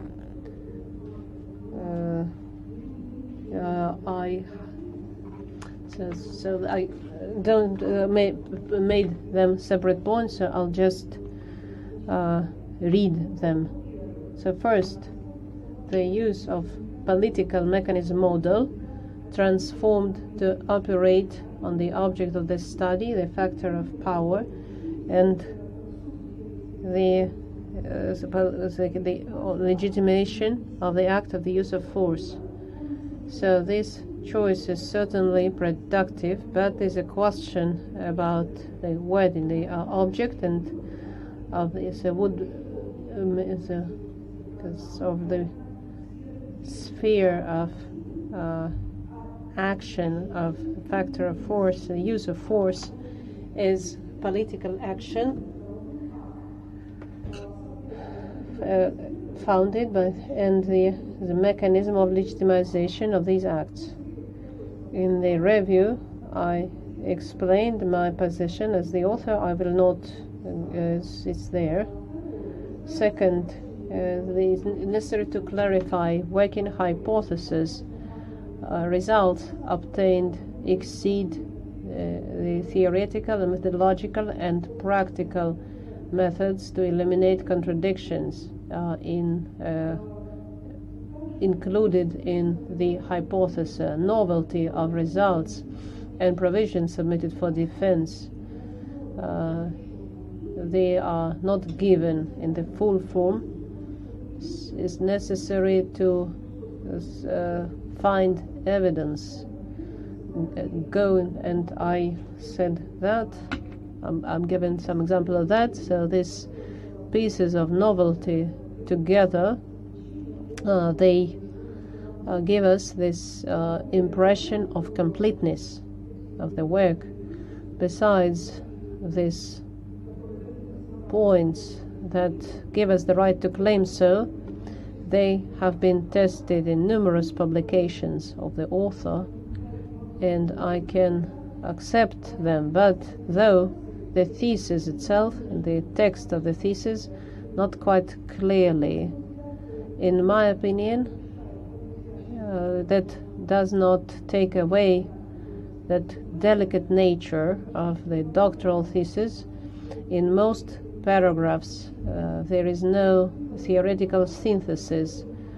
By paragraph conclusions are emptied as a result of the study, and on the basis of the result, provisions are submitted for defense. Of course, it's there in the work, but it's not very elegantly presented as the applicant answered questions. 3. Some political conflicts of recent years from the methodological have not been explored by the author. The subject of the study reflect the strategy of national security of the Russian Federation, approved not only the current strategy, it was published after the work was over, but the previous strategy, 2015. You refer to the strategy up to year 2020, but that's an old story. And what should be mentioned here as a positive thing is that in general the work makes a number of indeed theoretically grounded and justified concepts, to which I think diplomacy and military diplomacy and practitioners will, and in general, despite these drawbacks, the study itself is an original and complete piece of research based on unique methodology developed by the author, analysis of numerous sources that allow to minimize the problem of contradiction as in between approaches, which is important for the methodology of legitimation of acts outside national territories. The results have been presented at conferences for 15 years, and that means this was not a sudden but well tested, which we can see at defense. And in conclusion, the thesis by Korostelev Stanislav on the theme we all know corresponds to the main requirements set by the order on awarding academic degrees at St. Petersburg University. And the degree applicant deserves awarding the degree of Doctor of Political Science, specialty 230004. And because there was a change of nomenclature, 554, I wrote my review when I saw your application at the university website. So there's my signature and the date. Thank you. Thank you, Alevtina Vladimirovna. Stanislav Valentinovich, the floor is yours. Dear Alevtina Vladimirovna, I absolutely agree with all your comments, but partly that correlates with the, I don't know how to explain, how to use. And here I didn't know who I'm going to talk to, so I wrote if we had a discussion, but these questions, very hard to discuss these questions because I will explain while people don't want to discuss these issues. I absolutely agree with everything you said. The use of force is always a political act, and we need to define what a political mechanism is and what's policy. I tried to do this, and starting a discussion, I can tell I work together with your interest, and there's one expert, so we've been working on this law together, and we are trying to develop terminology on the basis of which at the moment common terminology is not available. I'm trying to give a definition to policy. The definitions are numerous, and there are different types of policy. The word politics I define it as decision making, and policy is the process of implementing these decisions. And what I said earlier, as politics can be divided as competition. So and I said who and where gets force and uses force. And next,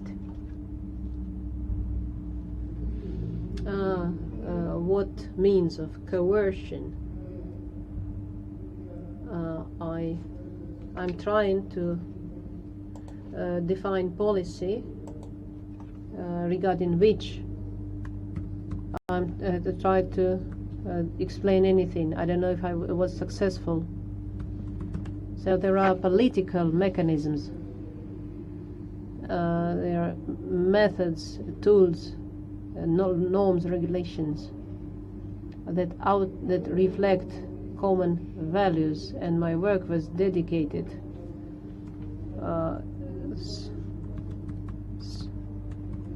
regarding the need.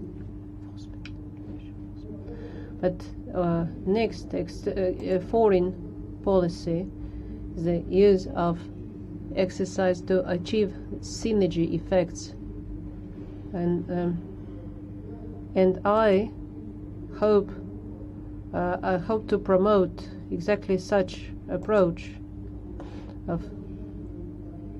So we're talking about hybrid use of power. We have an approach.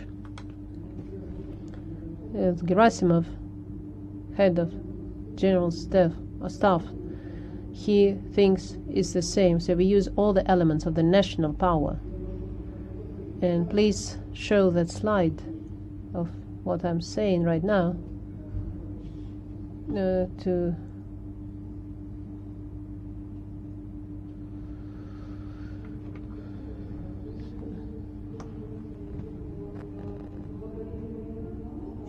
you mean that speech Gerasimov made at the Academy of Military Sciences? I will proceed. This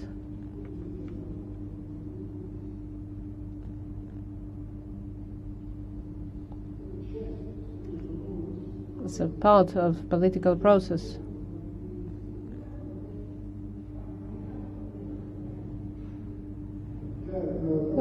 In order to justify, it's necessary for the experts to choose methods of regulation, etc.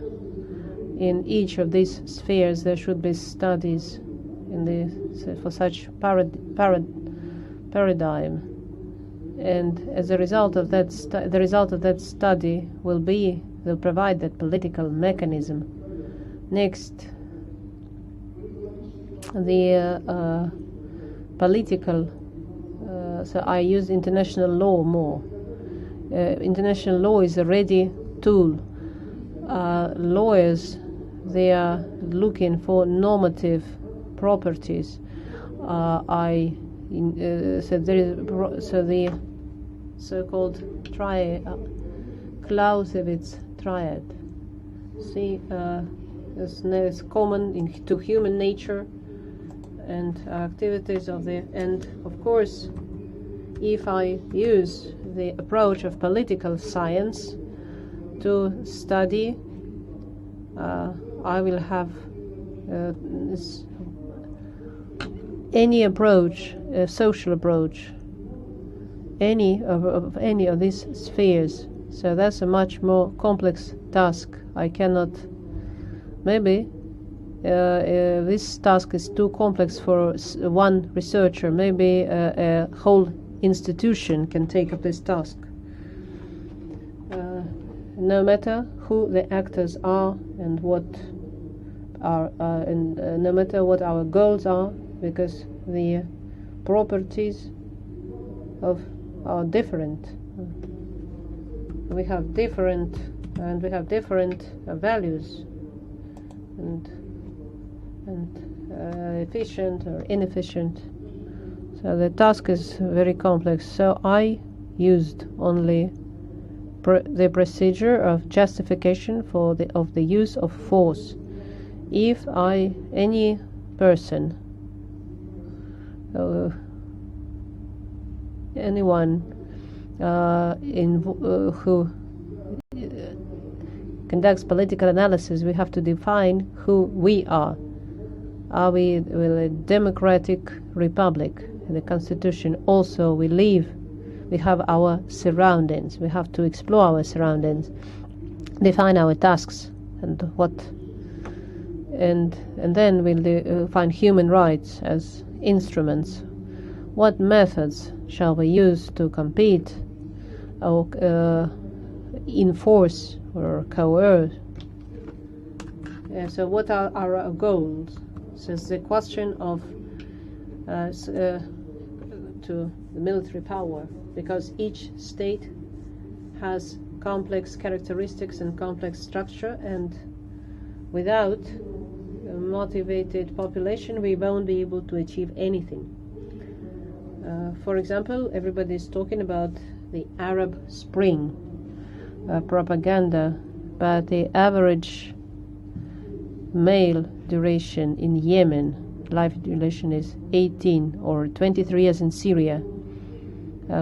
Male population average age is 40.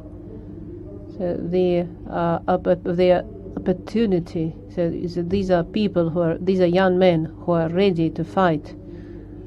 Try to make Northern Europe fight. Social policy will be different, and we have to evaluate that.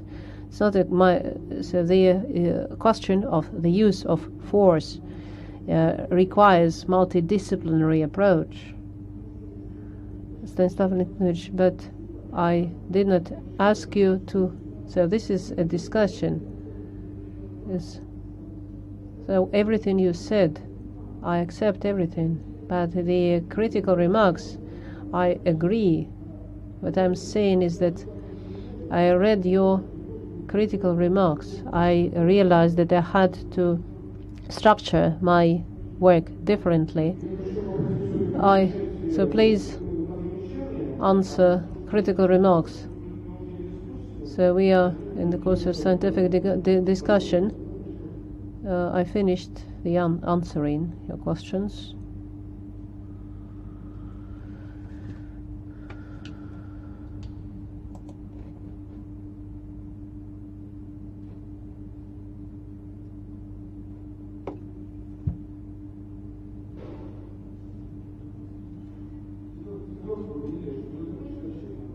Stanislav Valentinovich, have you finished answering the questions? Yes. It's good. Alevtina Vladimirovna, are you satisfied? Yes. Thank you. Then I would like to give the floor to Alexander Anatolyevich Sergunin.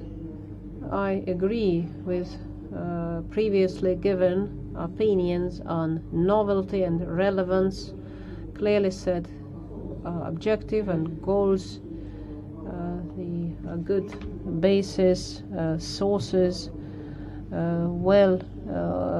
literature overview, and his structure is well balanced with some minor exceptions, which is not really important.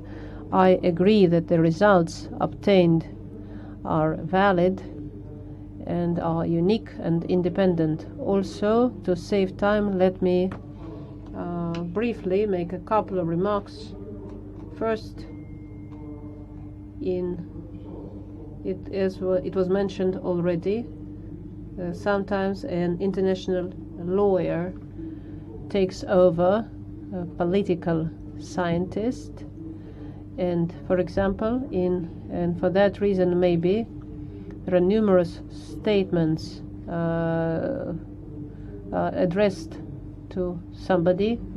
For example, on page 391 there is a phrase: new challenges need new approaches to conditions and methods of transborder use of force. No state can appropriate their right to use force against other sovereign states.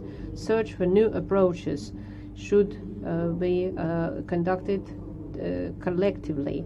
First of all, by UN, which has to the mission of which. So this is addressed to the author. Himself admits that strongest states make decisions on the use of force in relation to other subjects of international relations as they please. Secondly, what surprised me is that the author pays so little attention to UN concept on the need to the responsibility to protect. Though in the states dedicated to this, the principles of application of legitimate use of force in international relations, and I think 10 principles, and how this force should be used. And surprisingly, the author himself published several articles on this subject, and there's a monograph, and there is a monograph and several articles on this subject. But at the same time, these critical remarks do not affect the overall high assessment of the thesis and by Sergei Valentinovich, and I think that the thesis submitted for the degree of Doctor of Political Science, Global and Regional Development, corresponds to the main requirements set by the order on awarding academic degrees at St. Petersburg University, and the applicant, Korostelev Stanislav, deserves awarding the degree of Doctor of Political Science in a given specialty. Thank you for your attention. Thank you, Alexander Anatolovich. Alexander Anatolovich, I absolutely agree with you. Of course, the language is not always perfect. Page 391, so that's Article 6 of my conclusions. Yes, the states using force, but the public consciousness requires that they don't do this independently. That's an awkward wording.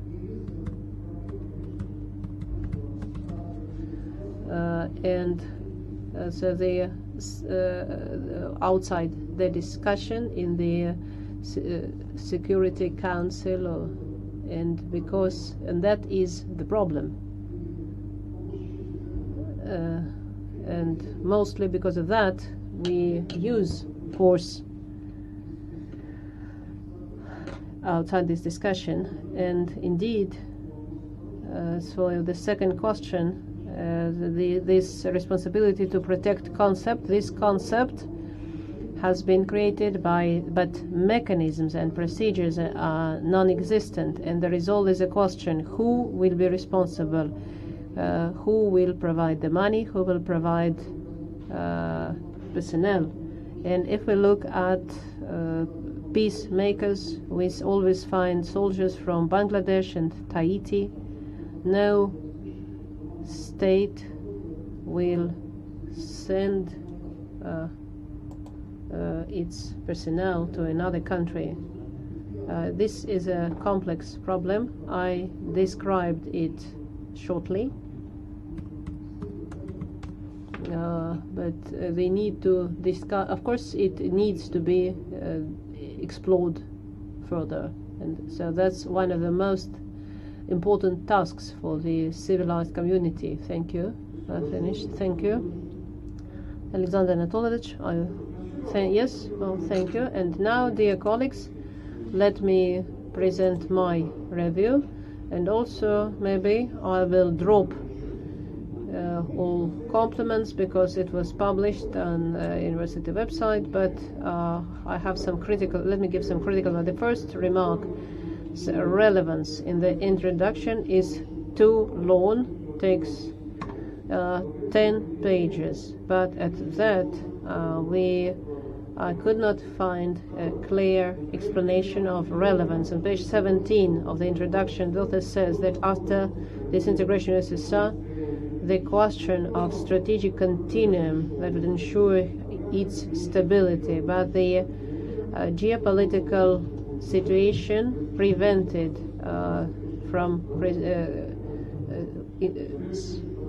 the process of search of new forms of functioning of political mechanisms was reflected in scientific works, material proceedings of international forums.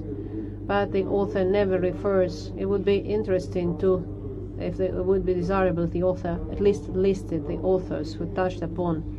The same is true about pages 32 and 33, where the author analyzes the empirical basis of the study.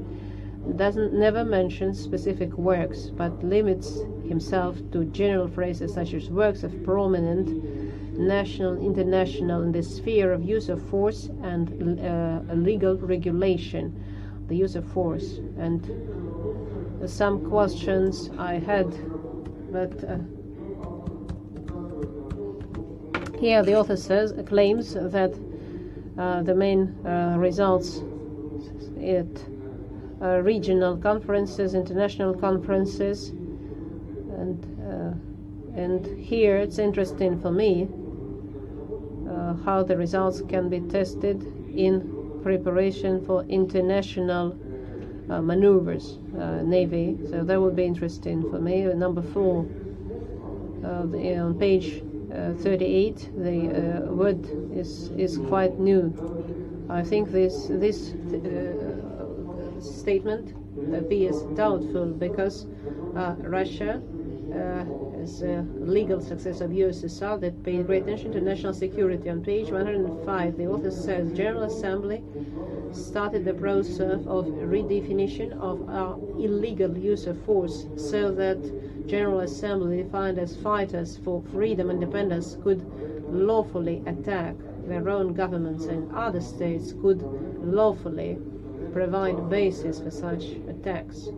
In such legal regime, if the victim state opposed such basis, its actions were qualified as unlawful. Here I would like the author to explain this thesis and provide real examples. In my opinion, today the so-called fighters for freedom and independence are appointed that lawfully fight legitimate regimes. This situation we saw in Libya, Syria, and Ukraine, but the appointment of such this not by at least abstained from voting, but U.S. that openly and systematically undermines the entire institute of UN. And finally, there are many typos and stylistic inaccuracies. Yet, they should say that the thesis is dedicated to a relevant subject. It's characterized by novelty, theoretical and practical significance, is an independent, unique study that complies with the requirements applied to doctor's thesis, has systematic and complete nature. The thesis by Korostelev Stanislav on the theme corresponds to the main requirements set by the order on the 1st of September 2016 on awarding academic degrees at St. Petersburg University. And the applicant, Korostelev Stanislav deserves awarding the degree of Doctor of Political Science. in Academic Specialty 554, International Relations, Articles 9 and 11 of the above-mentioned order has not been violated. That's all. Thank you. Thank you. Let me answer your questions. I absolutely agree with your first comment. Relevance is there, but I specially presented it for the... But I should have done it shorter. About your second remark, disintegration of USSR. The question about became pressing. Scientific works. So why I decided to study absence of such works. Of course, I read works by Arbatov. I found nothing. I saw Marie Cantor, and I was surprised what it was. So I could not find instruments to address problems that, in my opinion, our state, our country is facing. I take works of Kotlyar,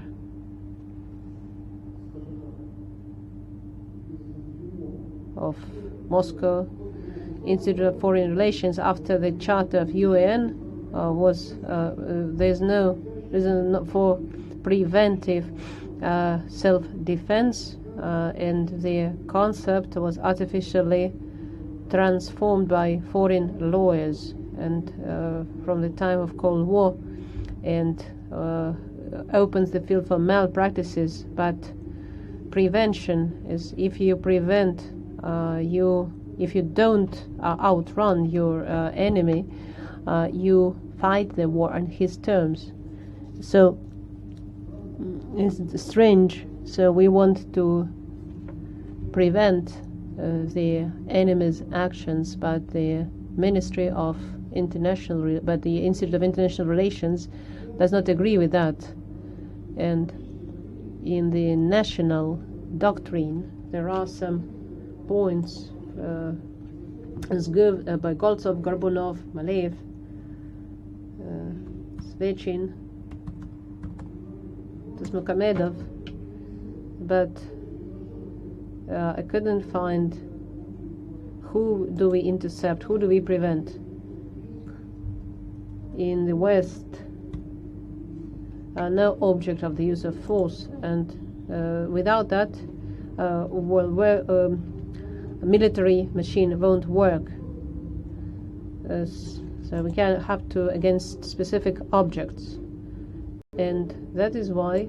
So I said, yes, I read these works, but none of their tools I could use. The next question, testing the work, is an interesting question. How I tested it, as a period, I worked in the staff of Frukus, and the mandate element of legitimate was resolution of Security Council, statements that and composition of forces. So these forces, as you can see in the slide, the status agreement on forces, determining the ways in the force will be applied, documents are published, notifications, pilots are notified, so practical implementation. And I working there, I worked on draft. How this happened, for example, here has nothing to do with my activity. A resolution 1973, Security Council defined the situation is a threat to international peace and security. There are reasons for the use of force. There is a threat. Next, resolution sets actions to protect civilian population. Civilian population, excluding the opportunity of foreign occupation in Libya. flight-free zones. So this resolution provides reasons to use force. In same resolution, so I worked in the multinational staff. So there's a result of this in Baltic Sea. So in 2020, here you may see my name there. So in 2M9, there's a methodology, and look at this map. There's a scheme of our actions. There's a scheme, there's a schematic map. Look at the name of states. Petrovia, this is Russia. Petrovia, this Russia, Nibratia, and other states are Nibratia.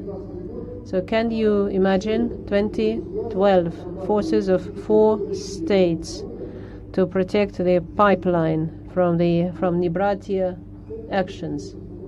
See how the world has changed. So we developed all these documents in the Petrovia, Nibratia, etc. So we produced all these documents. We drafted. The current situation is explained. The military tasks are set. Situation is assessed, and geostrategic analysis is conducted. What is included? Political and economic component and other factors. So we assess the situation. So here I used my knowledge, because in the relations in 2012 were absolutely different. Next, speaking of national security, the USSR defined national security, but it has never been reflected in our constitution. It defined foreign international policy, defense of socialist motherland, but there was no. Because of that, we encountered some serious, because Supreme Council was not working, and now has to ask permission according to the constitution from the Federation Council. We didn't have that before. So the term, the national security, in Soviet documents, I never came across this term in official documents, maybe in some doctrine writings or teachings. Today, national security, the document is still still immature. The General Assembly started to redefine. Let me explain my position as follows. When the first conference was in 23, and in 1907, 44 states. In World War II, 64 states were out of 72, and today almost 200. 193 are members of UN, and opinions of these states often do not coincide. That's why the Security Council was established, or G20, because those who have resources may affect international policy, and naturally, let me give you. I made some clippings. Prohibition on the use of force. Here is a resolution of UN General Assembly of a paragraph. The General Assembly calls on all states to provide the necessary moral, political, and material support to South African liberation movements. But how can the General Assembly ask for help if there is no decision of the Security Council? position in situation in Afghanistan. USSR had great impact on that system, and compared with the previous resolution, so this resolution is toothless, it's too soft. So foreign military forces from Afghanistan. So there, the resolution of 1980, the language is different regarding USSR and South Africa. Next, in 1983, regarding colonialism, it's not clear with whom they fought. Representative of the UK said you are fighting, but the government, it's your government, the national government. So there are you have the British general government, but so this question is to define the enemy and appoint a fighter for freedom or terrorist. It's all about politics. Since 1996, a decision convention to oppose terrorism, and still there is no understanding of what terrorism actually is. And here, lawful struggle is not terrorism of peoples, but what is lawful struggle of peoples? There is no such criteria. So 25 years later, we still, in the framework of UN, we cannot define terrorism because we cannot define whose people who are freedom fighters and who are terrorists. So that is a political issue, and I think in near future it will not be resolved. So I think I finished. I agree with your comments about style. Hopefully I will improve my language. Will be able. Thank you, Stanislav Valentinovich. And as let me tell about the terrible propaganda pressure. I received comments, for example, from Professor Lenikov, that I have not looked at recent conflicts, and well, that's dangerous. Why? Because of great propaganda pressure. A recent this British ship passing Crimea, propaganda turned it into something weird. Why is that? Man of war is useless. It's vulnerable. Secondly, main aspect. So this question has been asked before in international practices. In 1987, 2 American ships passed. In 1988, same ships passed Crimea, and was so they there's information on the internet. Then they exchanged the governments exchanged notes. After 1 year, an agreement was made on dangerous military activities and interpretation of the norm of peaceful message. We took, but none of our states took part in our convention. Neither we nor Americans ratified this convention, but we decided to be guided by this convention. And so what would I do today if I had the opportunity to say, if they want to pass?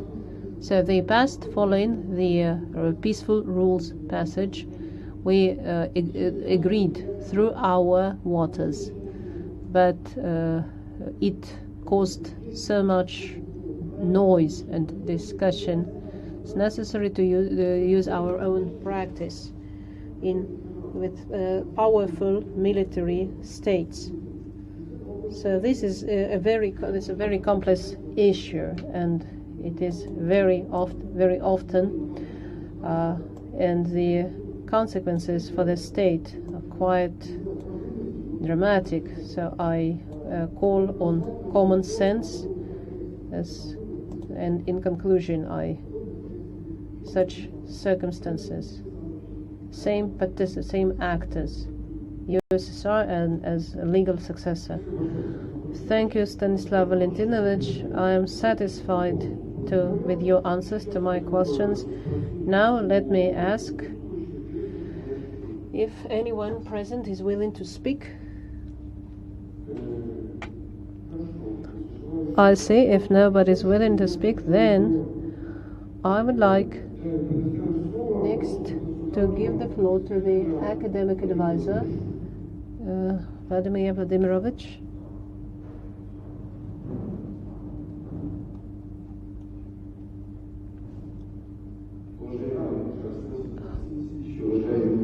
I beg your pardon. I forgot one important point.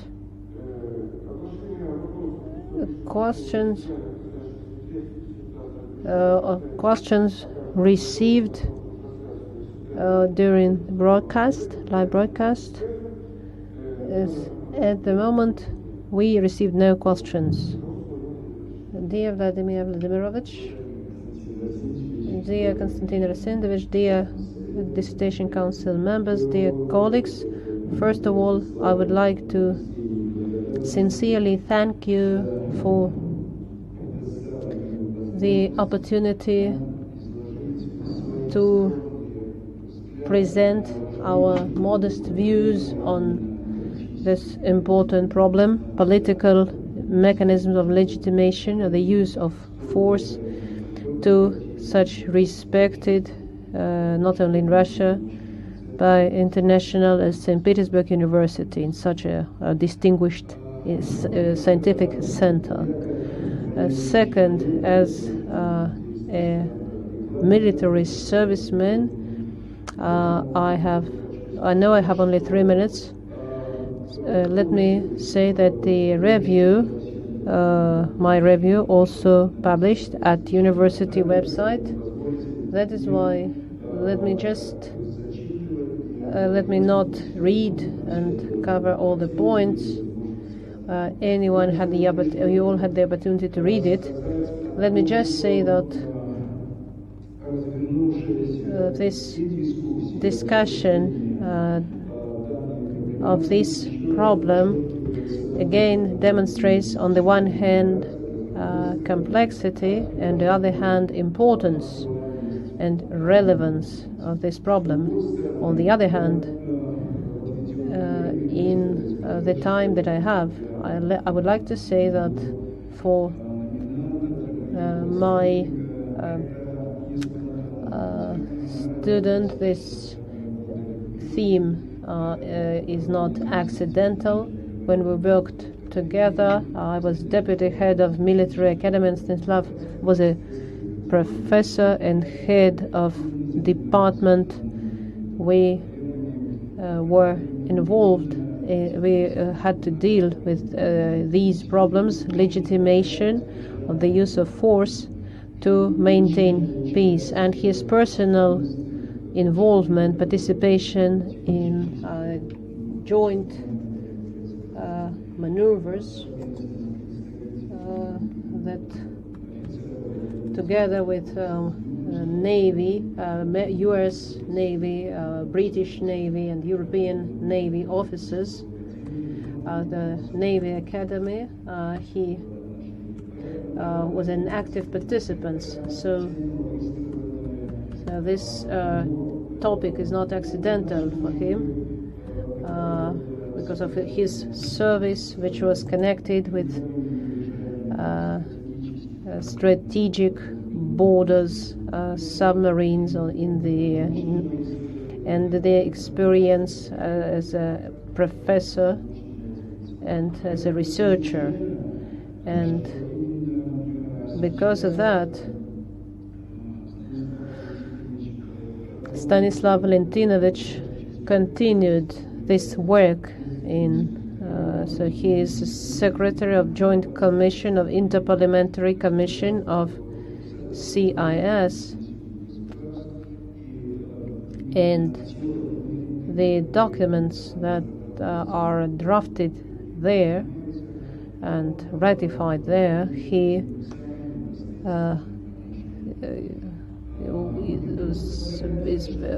it seems to me that the recognizing the right to act outside the national territory of a state to counteract, first of all, cross-border terrorism and extremism. Today explains the need to develop new norms and institutions. And it seems to me that in near future we will witness how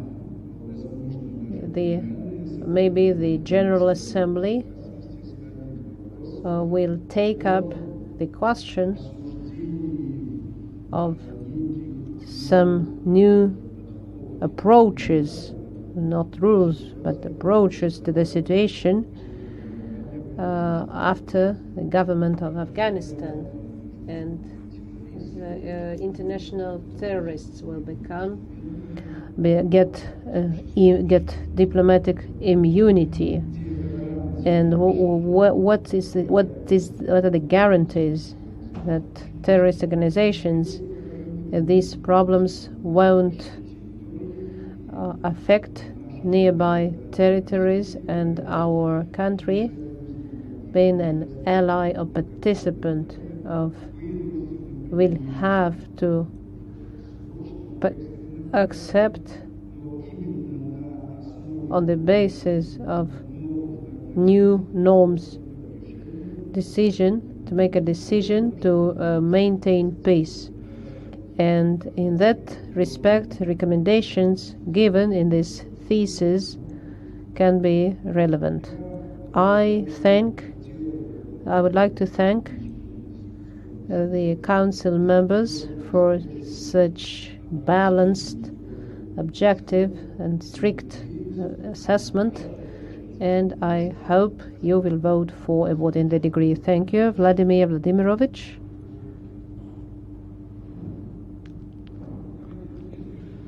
Dear colleagues, is anybody else willing to speak?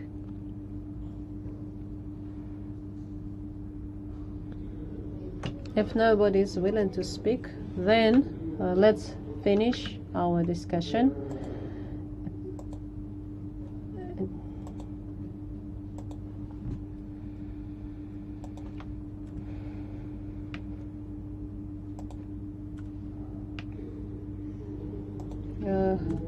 Have we received any questions by email?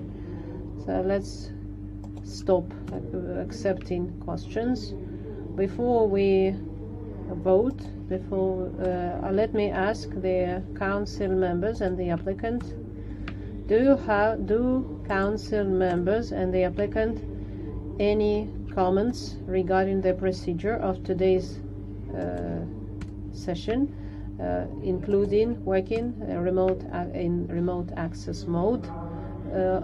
I have to ask Yuri Vladimirovich? No. Sergei Viktorovich? I have no comments. Vladimir Nikolaevich? No comments. Alevtina Vladimirovna? No comments. Thank you. I don't have any comments. No, we have the dear colleagues. Before we vote, dear colleagues, we can discuss the results, and the sound shall be switched off. What do you think? Do we need such a discussion? I see. No, we don't. That's good. Then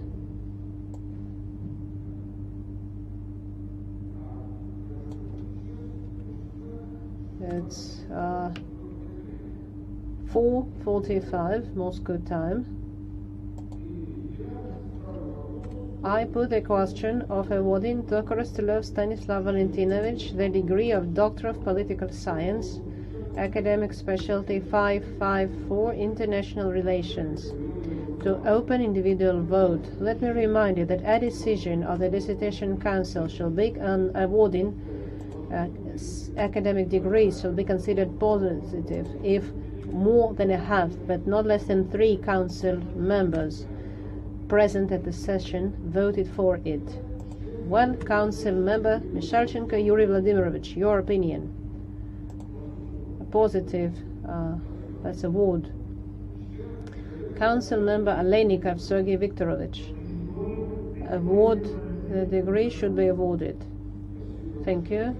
Council Member Lukin Vladimir Nikolaevich, your opinion.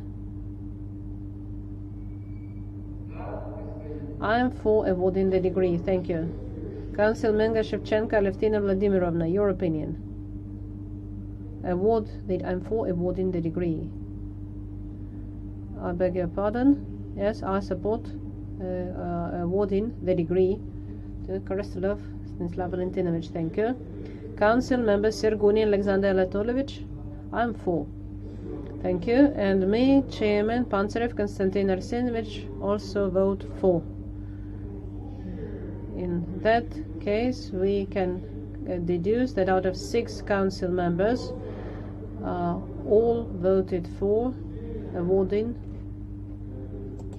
6 members voted for awarding the degree to Korostelev Stanislav Valentinovich, degree of Candidate of Political Science, academic specialty 554, International Relations. The decision has been made. Dear colleagues, since our session is held with some participants working in the remote mode, do council members or the applicant and other attendees questions regarding the procedure of voting? Yuri Vladimirovich? No. Sergei Viktorovich? No. Vladimir Nikolaev? No comments. Alevtina Vladimirovna? Alexander Anatolovich? No. Stanislav Valentinovich? Pantarev Konstantin Arsenovich? I don't have any comments either. Then, Stanislav Valentinovich, let me give the floor to you for your closing remarks. Welcome. Dear council members, let me thank you for your patience, for the time you devoted to my work, to reading and assessing my work, and I'm glad that my effort got such high assessment.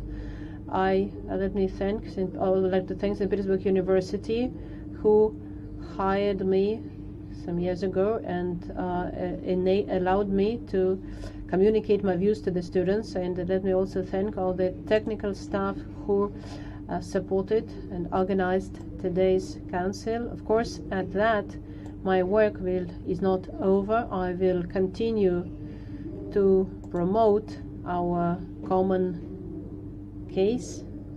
course, and hopefully it will promote our national, international security. Thank you, Stanislav Valentinovich, and let me, on behalf of all the council members, let me congratulate you.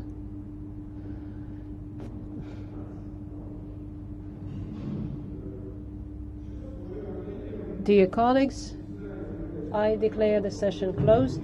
Thank you all for your participation, and please stop live broadcast.